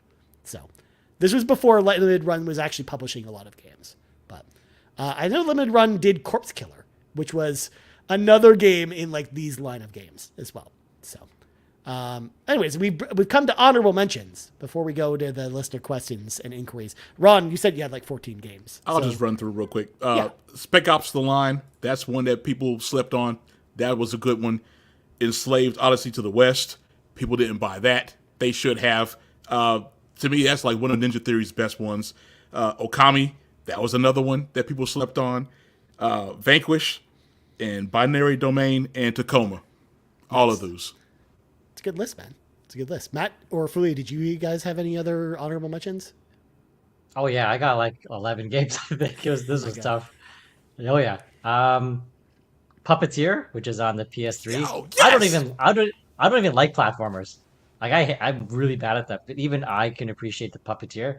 It does not look like a PS3 game. Like that game is absolutely stunning. The amount of artistic creativity that's in that game for a platformer is beautiful, and nobody played it. And then Great job, Matt. Yeah. Great job. No, Puppeteer is really good. Bully, again, I don't know why they didn't continue that series. Like I think it was a wasted opportunity. Like obviously it's this very similar mechanics to GTA, but like different setting, different story. Like you're not shooting people because you're obviously in a private high school. Like you're shooting them with like potato guns. But same humor. I don't know why people didn't like it. Like, or maybe perhaps Rockstar just didn't think it was a success. I'm not sure. Ron mentioned Order 1886. Infamous Second Son. Like I know everybody thinks very highly of the OG trilogy. Or how many games run? Was it with Cole? 2 on PlayStation 3. Yeah. 2. Yeah. Second Son was the third one. Second Son's not bad. Like, is it as good as the other ones? No, but I thought it was good. I thought it was good, and I think again, I'm surprised that they didn't want to continue with that franchise. I thought it played well, and its DLC was great as well. Like the Fetch DLC. First Light was really good. First Light, yeah, something like that. Yeah, and that was really good. Going really far back to my last one, Beautiful Joe, which was on the PS2 game. Yes. Yeah. Like by Capcom. What is happening right now? This is what I'm talking about. What's happening? I always like good games.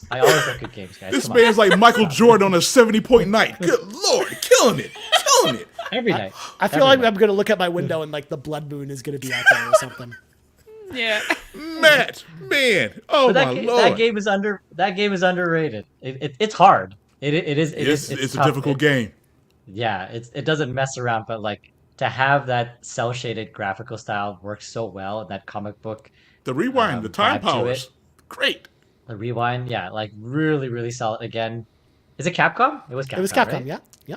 Yeah, sleeping on some great IPs, man. Like you bring that, like, or even there's. Can we play it on modern consoles? No. Right? Nah, yeah. That's a Clover Studios gem, by the way. Clover Studios was on a roll at that time. I was gonna say that was most of that team went on to form Platinum. Oh, okay. Yeah, they did Okami also. So we're not getting any more for sure. But it's a shame. Yeah, it's over. It's a shame. I think Capcom probably owns that. Well, the second that they didn't put Beautiful Joe in Marvel vs. Capcom, when they did Marvel vs. Capcom 3, I knew it was over. Oh, So, damn. You didn't put Beautiful Joe in that game? no.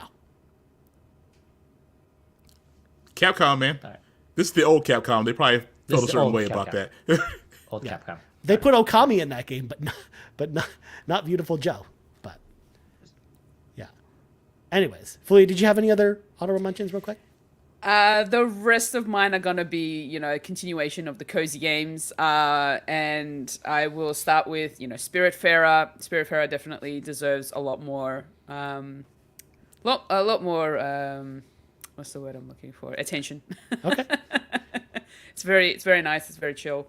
Harmony, The Fall of Reverie, which is the one that I just recently finished. It only just came out, I think, last year, and is by Dannohh, and it is such a great game. Like, honestly, like. After you talked about it, I downloaded the demo. It's sitting on my PlayStation 5. All Yes. right. Oh my gosh. It's amazing. I really love the story of that game. It is definitely worth checking out. If you haven't, please just check the demo out. It's so good. Nice. Gree, which was another Backtrackers game. Really loved it. Toem.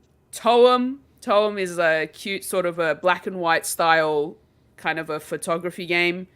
And it's really cute.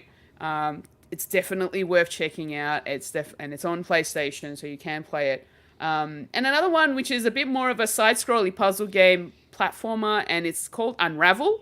I don't know that I've heard many people talk about Unravel much. But There was a I big know thing that, when they announced it at E3. The Yeah. games producer was on stage and was talking about Yarny for like 20 minutes. And like everyone Yeah. was like, oh, we got to play that game. And then when the game came out, no one played it. Yeah. Yeah, EA, and EA I'm- supported it. That wasn't even EA's fault. They put it out there and supported it, and nobody bought it. Yeah. I was so sad to find out that no one really talked about it. I'm like, but everyone played Unravel 2. I was going to say, yeah, they made a sequel to it. They made a sequel, and that one's a co-op game, and that's like a couch co-op, and you can play that with another player, and it looks really fun as well. I mean, you can play Unravel 2 by yourself, but I feel like it's more fun with someone else. But yeah, the first one was really nice. It has a beautiful story to it, I will admit. Because by the time you get to the end, it does get quite emotional because it's about family. And the way that the character sort of has grown up, and it gives you moments, like snapshots of their life, and as you're sort of running through, as Yanni, and the puzzles were great too. Like they did get to a point where some of them were a bit challenging, but it's not like it's so difficult you can't get through it. It's actually quite simple to get through, and I really enjoyed playing that game. So Unravel is definitely underrated, so please go check it out. Nice. So Yeah. won't someone just play with Yarny? Come on. Yeah, Yanni's great. He's cute. Yeah. All right. My last couple. I of course, if Jace was here, I would get kudos points with Jace, aka Baccaridge over on Twitch. AI the Somnium Files. Great detective game, really goofy anime story, but I love that game a lot, but no one played that game. Let's be real.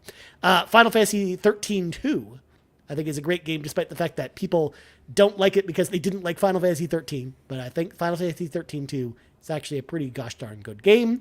And I also mentioned Indivisible, which was a Metroidvania / turn-based role-playing game that was basically like the spiritual successor to the Valkyrie Profile games, and no one played that game either, but it was beautiful, and it was really, really fun. So those are my picks as well. But we got to move on to the carpool, or else this show's never going to end.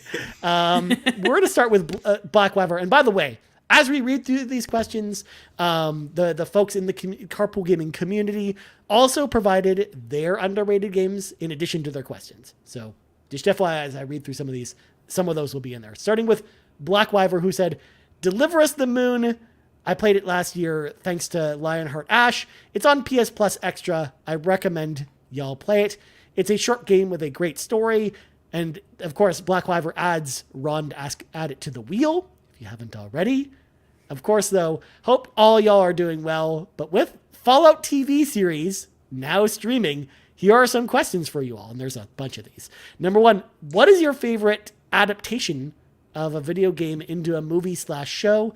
what is your least favorite, and which game do you wish was adapted to a movie/TV show? Also, have a great weekend. P.S. I recently rewatched Uncharted and enjoyed it a lot more, knowing that while it's not a faithful adaptation, particularly around the casting, it's actually a very entertaining movie to watch at home. So that's in line with this podcast. So this will be interesting to give you all some time to think about this one. For me, I said it on Twitter after I was done watching Fallout. I think Fallout might just be my favorite video game adaptation. It was The Last of Us, but I think Fallout actually surpasses it for me personally. And then I actually posted a list of like my top 6 over on Twitter if you want to go learn what my favorites are. Least favorite one, there's a lot of choices for this one. I have to go with Alone in the Dark. Starring Tara Reid of all people. That movie is terrible. It's a Uwe Boll movie. Alone in the Dark's a cool franchise, but that movie is tough to watch. And what game would I like to see be adapted into a movie or TV show? That's an interesting one. I personally would love to see another take on a Legend of Zelda TV show. Because we had the cartoon back in the 80s, and I actually thought that cartoon was pretty fun. So that's one I'd love to see, but also Mega Man, I think would be like a good like anime or TV show. Because we, again, similar to Zelda, we also had a Mega Man cartoon in the 90s, and it was very 90s as heck, but like I would love to see like a serious stab at Mega Man. I think it'd be pretty cool. But we'll go around the horn here. Fulia, what do you think about these questions? Okay, so for the first question, the current adapted games to movies shows. Now, this one's not technically from a game itself, but it takes from games and the way that they're played, and that's Free Guy. Like, Free Guy is, even though it's not technically based off of a specific game, it does take all of the game tropes and puts it into this movie, kind of like Fortnite or GTA. And it's just so much fun to just watch it all unravel and the way that it's all played out. It's like my absolute favorite movie. I've watched that movie a few times, actually. And I own it on Blu-ray. It is so much fun. Ryan Reynolds does a great job as the lead character in this movie. And I feel like this particular world could essentially become a game itself. Like if they were to adapt the movie into a game, it could really work well. It's really good. I really liked it. And I really loved the overarching story of it all, and it was so much fun. But if we're going by actual games itself, I know a lot of people probably weren't huge fans of it, but I really liked the 2021 Mortal Kombat movie. Oh, okay. That's interesting. Yeah. I really enjoyed that because I know that, and I don't think it's ever come up, but at one point, maybe over a decade ago, I did come across a Mortal Kombat show that didn't progress because I only watched like maybe 4 episodes of it, and it was based off of the characters and giving you like a prequel story to them all. Was it the live action one? Yeah. Okay, because there was a web series that they did for Mortal Kombat that was limited for 4 episodes. Okay, that might have been it. I really enjoyed that too. Like, I don't know why it didn't get a little bit more traction. I would have liked to have seen where that went, to be honest. That would have been really cool. But yeah, the Mortal Kombat movie was great. Like, yes, I know there's a lot of gore in it, and you're all looking at me thinking, how the hell are you watching a movie like that if you're not going to watch Fallout? Hypocrite.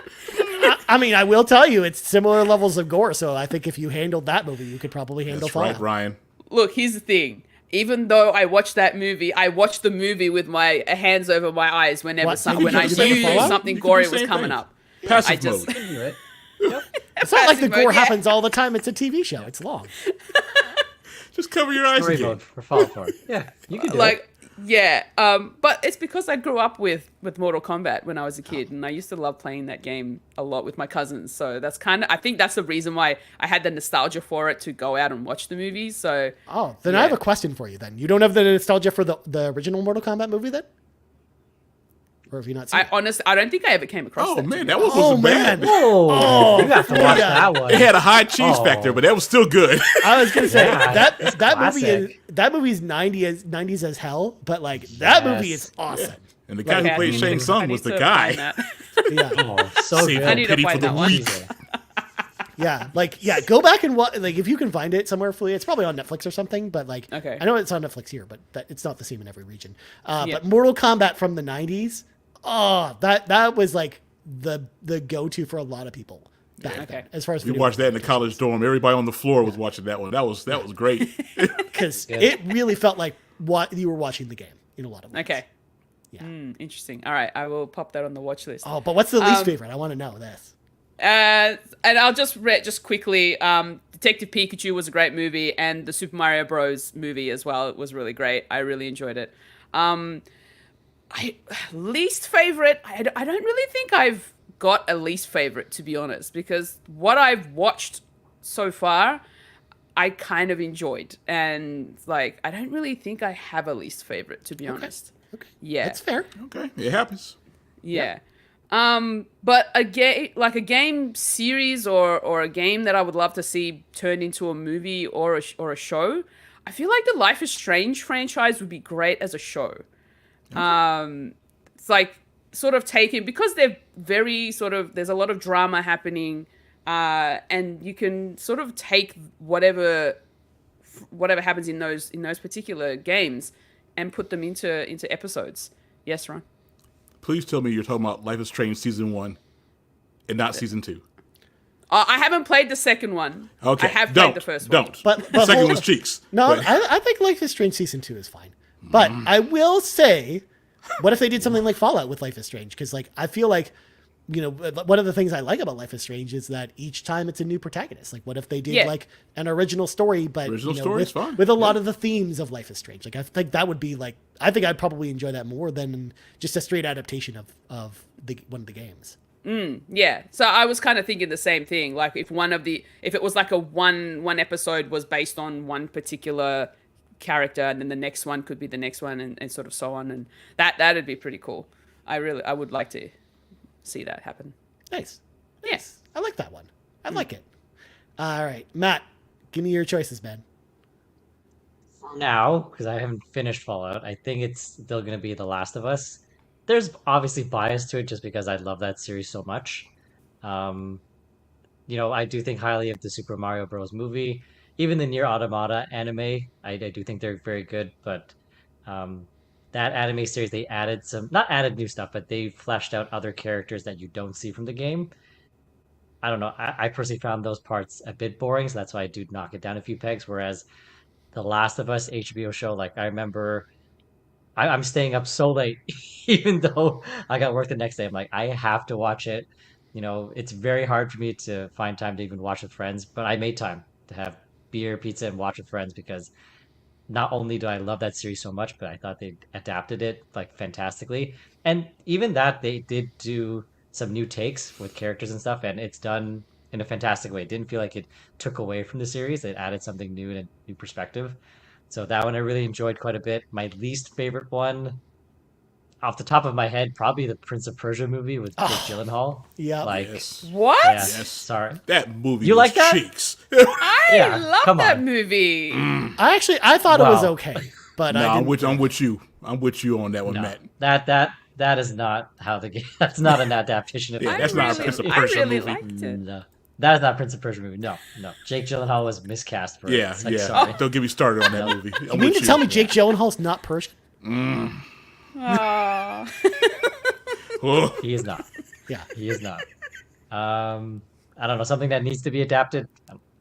Dead Space, because they're not going to make any more games, I guess. Give me That's a Dead good Space one. movie then. that's a good one, though. Yeah, man. That would actually be awesome. I would love to see a Dead Space movie or a TV show or something. Like, that'd be Something. so cool. Yeah. Nice. I love those picks. Ron, what about you, Ben? Once again, the synergy continues with Matt. My favorite, Last of Us, man. They nailed that. I'm going to put an asterisk there only because Fallout is starting off really well. I have to wait to see how it finishes out, but right now, Last of Us has that crown for that. It's everything that Matt said. They just usually with adaptations they can kind of mess that up, but man, they really nailed that, and they did flesh some things out that they didn't do in the game. That was just about as good as the adaptation can get, really. Least favorite, Matt nailed it with the Prince of Persia. I would also throw Uncharted in there because I did not like that. But the worst of all of those is the OG Super Mario Brothers movie. That was trash. Dino Hat. That was trash. Oh, That's a my cult God. classic now. Yeah. Well, I wouldn't even call it that. That was a bad movie. Oh no, it I was is. gonna. It is. Say, People if it's have not, it as fans.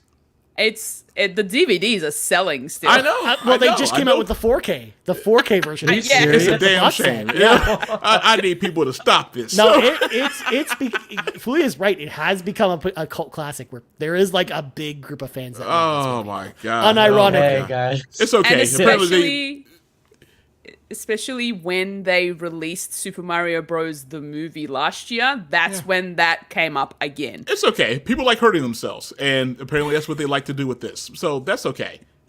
Good Lord, mercy.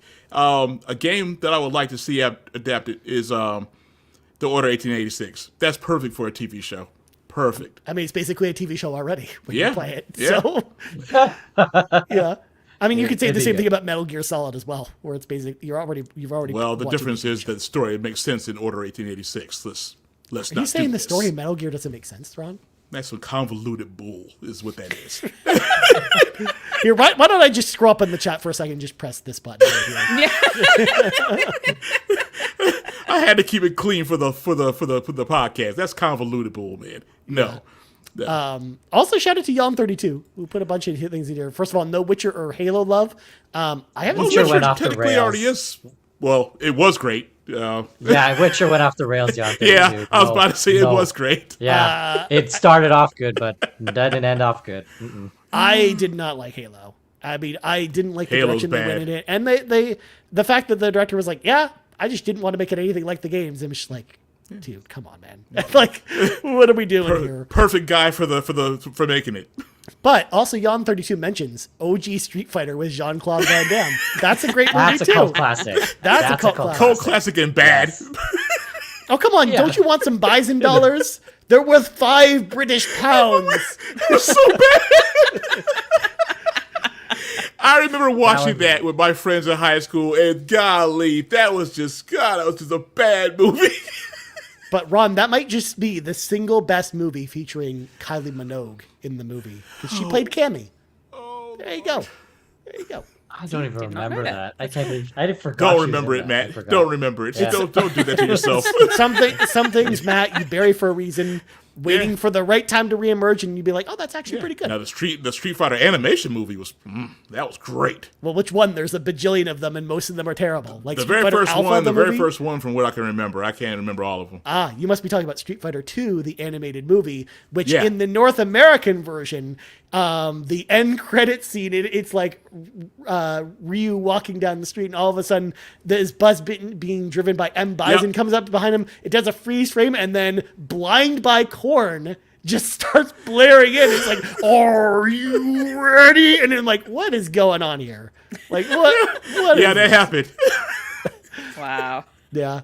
That was also around the same time where like a bunch of like new metal bands were getting involved with animated dubbing companies. Like Funimation was doing all the Dragon Ball movies, and they had like the Deftones and Linkin Park and a bunch of these random bands in Dragon Ball Z movies. And it was so weird. It was a weird time. But oh my God. Yeah, Yon 32 of course confirms the 90s were great. They were. The 90s were great. Yeah. All right, next up, that was one question, by the way. Next up, we got Cowboy Danger D, who says, one of my favorite underrated games of all time is Mad Max, the video game. It had absolutely no right being as amazing as it was. What is a game that has not been around in a while that you would love to see come back and use all of the power of the PlayStation 5 or the PlayStation 5 Pro? I fell off the series, but I would love to see the madness and destruction of a new Just Cause game using the full power of the PS5. That's actually a pretty good choice, Cowboy Danger D. Because that would be interesting to see like an open world game use all that power. But I'm going to go ahead and actually go in the opposite direction. Because, you know, you can use all this power to not have this giant open world, but have this really graphically detailed, smaller and more claustrophobic experience. that just happens to have giant T-Rexes and Velociraptors in it. Because Dino Crisis has been sitting around for too long without a remake. Because Resident Evil's getting all these amazing remakes. I mean, and we got Exoprimal, which Capcom has will dinosaurs. not bring that back. I don't understand. People have been clamoring for it. Ron, we need Dino Crisis to come back. Dinosaurs plus survival horror. I want that. I just want Somebody at Capcom hates it. I don't understand. I don't understand. They're leaving money on the table. Matt, these are your guys. True. These are your guys. You need to talk to them, have a board meeting, and say, where is Dino Crisis at? Yeah. It's true. There's one person that hates it. Yeah, somebody hates this series. Yeah. I mean, it did just win a poll at Capcom because they did run like a survey for a bunch of, Capcom. I voted people. in that. And I voted for Dino Crisis. Was the clear winner by it was like 2-1 over the next entry. I'm trying to help. Yeah. Oh my God, we need to do Dino Crisis games so badly. But Fulia, what's a game series that hasn't been around for a while that should come back? So this one sort of I'm not gonna lie, I had a hard time trying to think of something. But Anna K, is that what you want back? No. No? Oh. I'm good. I would like to just see a new version of Guitar Hero, Band Hero, DJ Hero, and just bring out new peripheral controllers and new playlists. There are some amazing new bands and artists out there right now that you can I know for a fact that whenever I went to play, at the point that I was going through my phase of playing Beat Saber a lot, I was always searching for the current songs that I really wanted to play. So it'd be really cool to get one of those games back together with current artists, as just to have some fun with some friends and just jam out. And because I know that here's the thing, I don't really like the Fortnite festival thing. It's not. I tried it. I didn't like it. And even if they do bring out, even if there is a peripheral gaming controller coming out soon. There is one coming. The PDF Wristmaster, which is coming out in June, which I have pre-ordered, of course, because I'm that person. But it also works with Rock Band as well. Because what I was going to mention, Fulia, I don't know if you knew this, but Rock Band 4 just finally ended its DLC run, but it was doing brand new DLC basically until the beginning of this year with a bunch of new bands in Rock Band 4. And the new guitar controller that I mentioned, the Riffmaster, works with Rock Band 4 that you can then play with those new songs. So that's one that would be and I think you can get it on the PlayStation Store for $10 American. So I was going to say that's one maybe you should check out until maybe a new one of these comes out. Yeah. But the other thing is I tried DJ Hero. I think I played it on the Wii. And I was really enjoying, because I'm a big fan of dance and techno and house music, and so DJ Hero was perfect for me. And I kind of wished that there was more to that, just in general, because I would love to play more of that sort of stuff. So I don't know. Yeah, first of all, I love DJ Hero as well. I'm actually sad that they've never made another one. Same. And you can't get those controllers in working condition at all anymore, which makes me sad. But also DDR, I love DDR as well. I just love music games. So, but Matt, what about you, man? I would love to see Legacy of Kain Soul Reaver on PS5. Even if it's just Ron, you don't like that game? I love that game. I love that game. Once again, you don't like that game? What is? Let me just bring this comment back here. The eclipse must have caused cohesion. Yeah. Apparently that's what it is. That game, even if they look, if you want to remake it, I'd be very happy. But even if they don't want to remake it and they just port it to PS5, so we can play on modern gen consoles, 60 frames, beautiful up-res graphics, especially for the cutscenes, I'm okay with it. Even though I don't like the cube pushing, I will tolerate pushing the cubes around. That's not fun. Didn't enjoy that part. No, that's more of a thing of the time, right? But I'll put up with it if I could just play that game all over, just because that's such a great world they built in that game. It's criminal that you can't play it now and they're not continuing it. I don't know why. And it hurts because rumors keep popping up every year that they're going to reboot it, remaster it, and it never happens. It's just and the old games are hard to play. I tried playing some of the old games, and I was like, these have not aged well. It really does need to come back. I agree. Good job. Yeah. See, Matt and Ron are just two peas in a pod. He's on one. He's on one. Good God. Great job. Well, Ron, let's see if yours radiates with Matt in the same way. What's your pick? I don't think it will, but Siphon Filter needs to come back. Siphon Filter needs to come back. Turn it into a spy RPG. There's nothing else that's really even covering that genre. Sony money behind it. Just come on. They're leaving money on the table with that. I mean, you need the spiritual successor to Alpha Protocol. Yeah, somebody's got to do it. Yeah. Cypher Filton is right there. Yeah. That's an old Podcast Beyond reference, by the way. Cypher Filton used to be a thing there. But Siphon Filter. It's a great game. Great game series. But who knows? Actually, there were rumors about that.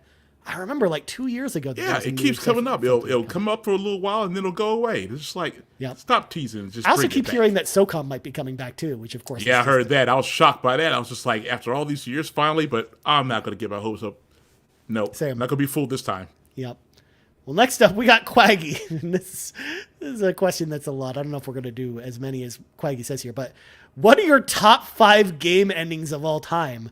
No spoilers, of course, but it may generate some discussion of those who have played these games or spur on those who haven't to dive in. I don't know if we'd have enough time to go through our 5 each. We could just name them since we can't give spoilers anyway. I mean, yeah, I guess that's pretty ambitious, but yeah, that's a tough one. I know Spec Ops: The Line. You mentioned it earlier, Ron. Yeah, that one was good. That ending. Oh my God. Didn't see that coming. I was just like, oh wait. Yeah. I had to mention that one. That's like one of the most great pick on that. Great pick on that. One of the most memorable endings for not so good reasons. BioShock. That ending kind of sucked, but it's always stuck with me. The first one? The first one. Yeah. I've heard a lot of people saying that lately. I don't. It didn't bother me. I thought it was good. I thought it was really good. Yep. Mass Effect 2. Yeah, Mass Effect 2. That Mass Effect 2 ending, really, really solid. And the other two I'll have to think about. I'll chime on them as we come back around because Ron, hit me with yours. All right. I'm with you on the Mass Effect 2 one. That was good. Red Dead Redemption's ending. That was great.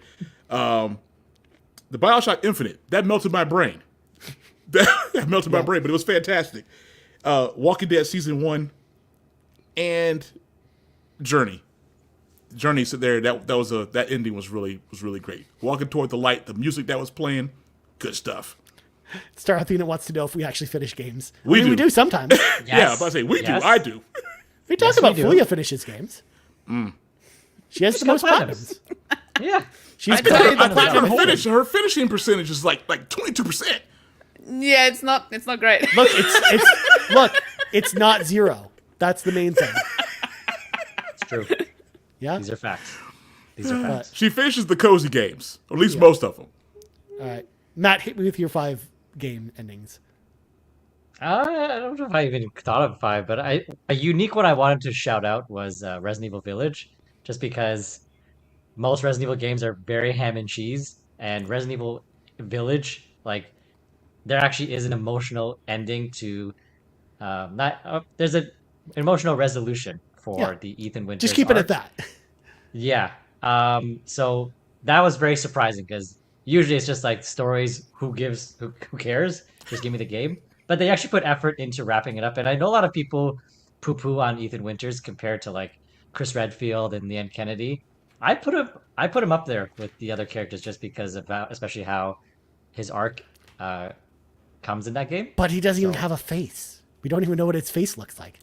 Capcom, they added a third-person mode to the DLC. Yep. You spin the camera around, and Capcom's like, nope, he's going to spin with that camera, so you can never see his face. Capcom knew the first thing we're going to do is like spin that camera, and I did, and he spins with it.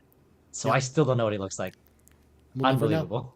Yep. No. Ron already mentioned Red Dead 1. That one, funny enough, I didn't hit me the first time, but I just because I was looking for something else from Red Dead 1. Like I was hoping it'd be like GTA, but just in a Western setting, and it's not that type of game. So when I did replay it, I think I replayed it last year, I think with Marcus O'Neill, I did have a different perspective and expectations for it, and that ending did hit me quite a bit differently in that one. So yeah, those two, especially Resident Evil 8. I know it's a not a unique. It's not a common one, but it's I like good. you thinking Good out of the ending. box with that one. I think that's a good one. But Fuya, what about you? Well, no surprise here that I don't really finish games, so half the time I don't remember because I don't know. You finished Final Fantasy 16. That ending's pretty good. I did, and that is one that I will say that I did like the ending of. I did like the Final Fantasy 16 ending. Another one that I'll say, yes? I was just going to say, that ending actually got me bawling. So Yeah, it's good. Oh, well, that's great. Now I got something to look forward to. Crying my eyes out. Fabulous. I mean, that's what Not happens when again. life is straight. I mean, you played Walking Dead season 1. I know. I don't like to do these things. I don't like to cry. Yeah. Anyways, Fuya, continue. Another one that I'll mention is Inked: A Tale of Love. That is really unique sort of gameplay style. It's puzzles, but the ending is very emotional as well. So I really enjoyed that, and it sort of also has a really nice message at the end. And because, like I said, haven't really finished many games, but the ones that I can remember, Kirby and the Forgotten Lands, like the ending to that had me so excited. But it just, oh my gosh, it was like one of my favorite ways to end a Kirby game. Did Kirby die at the Really? end? I mean, No, oh, dude. No. I'm trying to sit there and find out what made this memorable. This is The surprising. rest of the civilization did. Have you not seen that game? It looks like you're in the capital wasteland there. Yeah, no, haven't paid attention to Kirby in a while. It's a Kirby, and it's mouthful mode, and there's a particular type of mouthful mode at the end that just really gets you revved up. And because I streamed this game, so I was very excited. I know the looks you're getting, get your mind out of the gutter, man. I was just gonna say, Ron does not like Matt, the how term about you? mouthful mode. Man, I didn't say anything.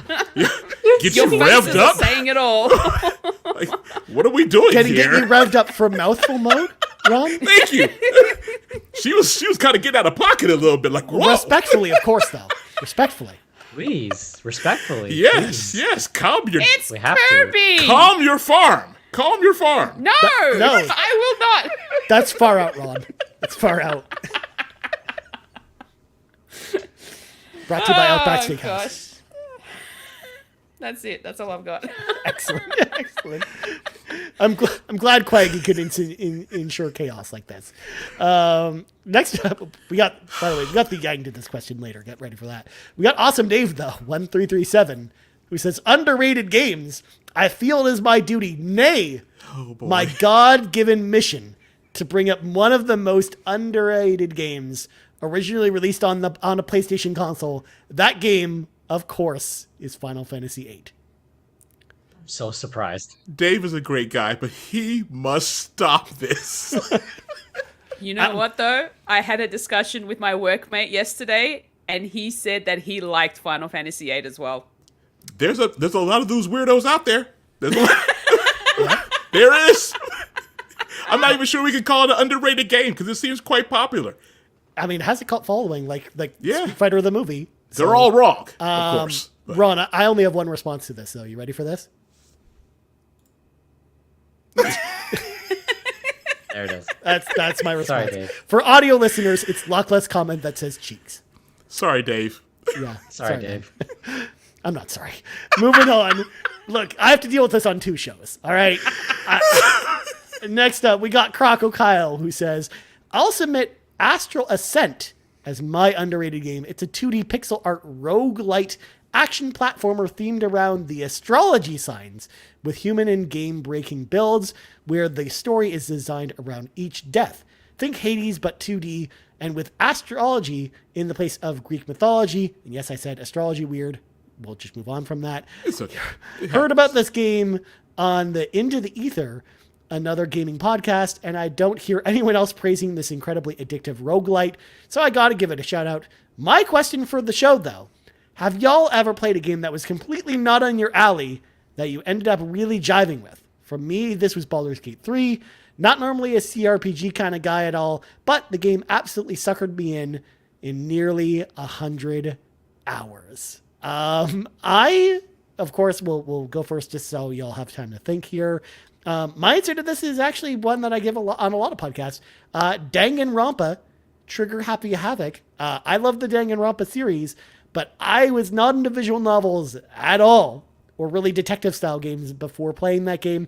But I'd heard so many good things about it. And it was really a game I was interested in. So when I was on my flight to Japan for the first time, it's a 10-hour flight. So I'm like, I'm going to give this Danganronpa game a fair shake here. And I loved every minute of that game to the point where now I've got this little Monokuma plushie on my shelf behind me because I love Danganronpa, which I got in Japan while I was there after I played through the first game. And I've, of course, loved all the games in the series since then. So it was a game that was not in my wheelhouse, but I really, really enjoyed. Also, Lachlan chimes in. I love this. I will put cheeks in every episode going forward so you can start to use it as you please. Thank you, Lachlan. Thank you, Lachlan. Matt, I'm going to surprise you and go to you first since you're usually in the middle. What's a game that did not sit with you before, not in your wheelhouse, but you enjoyed? We played this for the backtrackers. It was Inscription. So it's a card game, but I would say it's still described as like a roguelite. And I really don't do well with those types of games. Like, I'm a soft squirrel. Like, I don't like it when it becomes random and stuff and you have to come back. It's really hard for me. So I did stick with it just because I wouldn't say it's like a scary game, but it has very uncomfortable, spooky vibes in terms of what's happening. And like, I'm not going to spoil it because that story is wild, like really off the rails in a good way.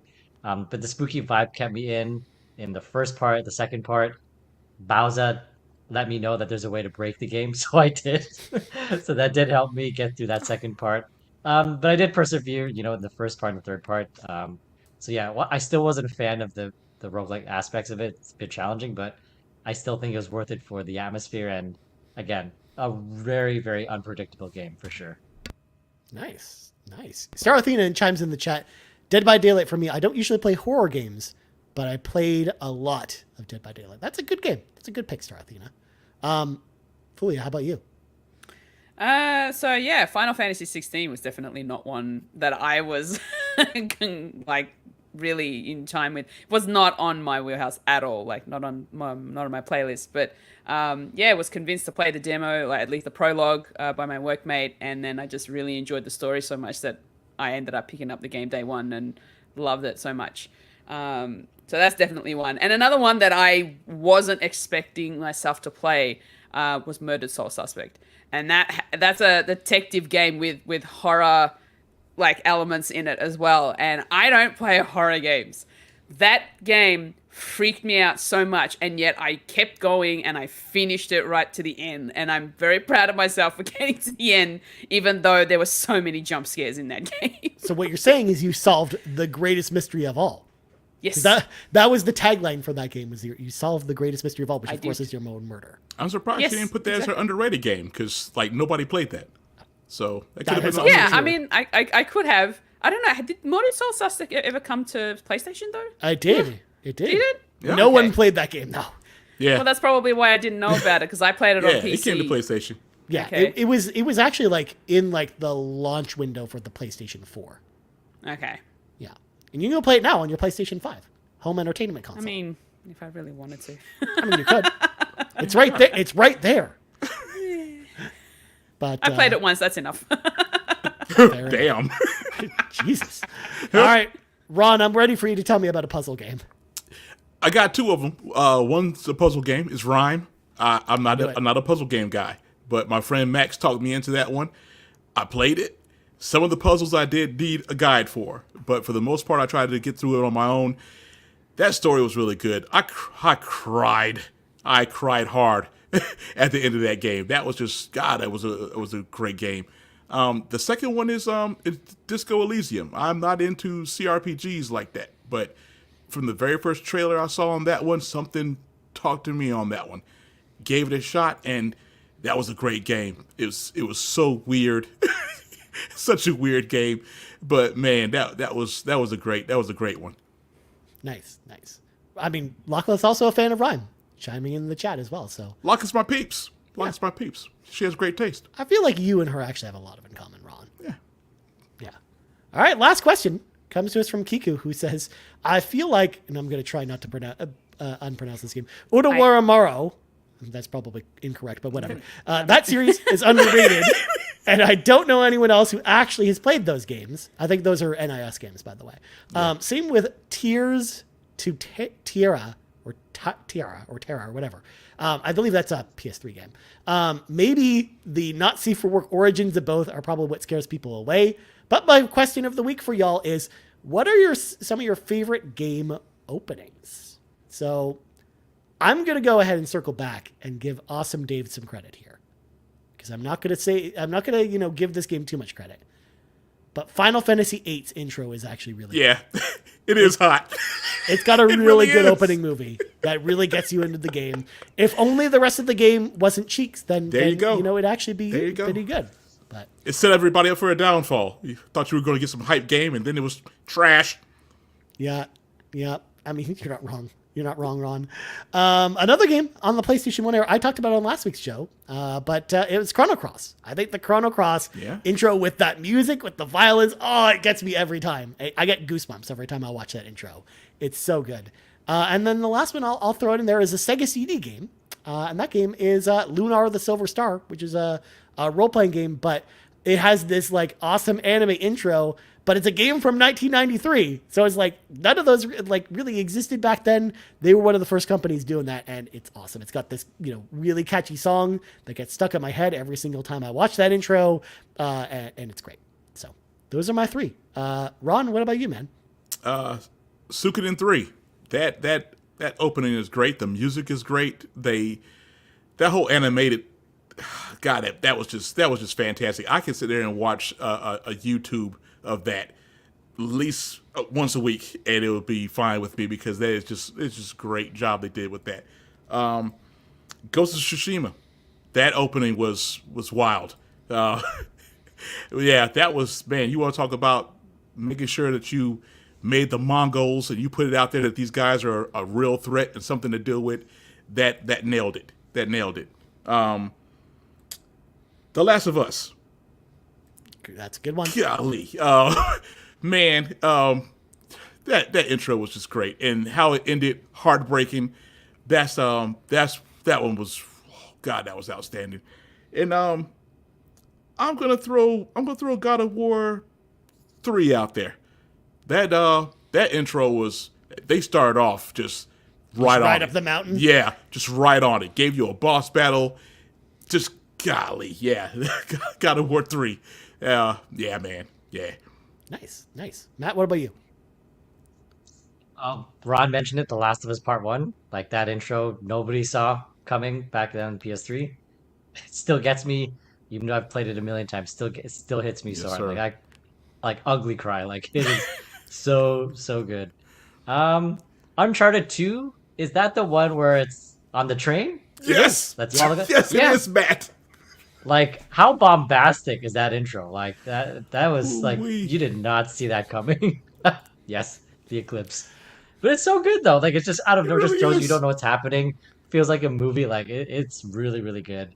I don't know, it depends on your definition of intro, but, like, I think Resident Evil 7 had quite a shocking intro, because it plays very slowly, and then, I don't know, it's an old game, I don't want to spoil it, but, like, when the first person attacks you, like, oh, I wasn't expecting you. Yep. So that was a good one. That was really good. Nice.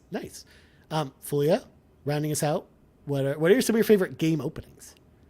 I know this isn't a PlayStation game, but an Animal Crossing New Horizons was definitely, like, the opening to that is just, It's so cute. It's very chill. It's like, here's your journey will begin here at this beautiful island, and the music, Lachlan is going to love this, and the music just sort of going through, and it's I'm going to have to look this up, because all I ever remember from Animal Crossing is Tom Nook the Crook saying, hey, here you go. Here's a nice house for you. It'll be $80 billion that you owe me for this. That is Excuse me, not Ron, the but intro. he didn't actually say that. He said it would sound more like Exactly. We know this, Ryan.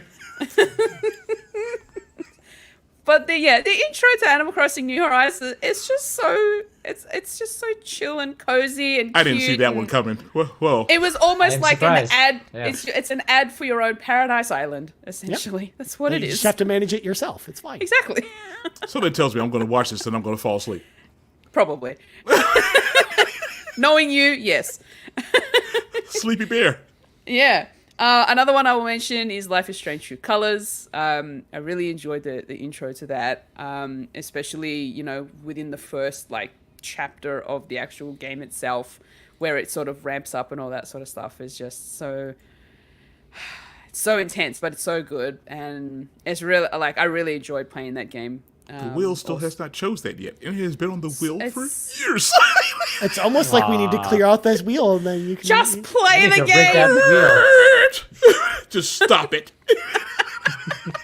Pump your brakes. Not gonna happen. And then the last game I want to mention, the opening to that I really like is Stray. Yeah, okay. It's really it's really interesting. You're a cat. You're running through a particular sort of like a foresty area, and then all of a sudden you fall, and it made my soul hurt because, you know, the Lord. cat gets injured, and I'm just like, no. My God. Yeah, I got sad. I got sad toward the end of the game.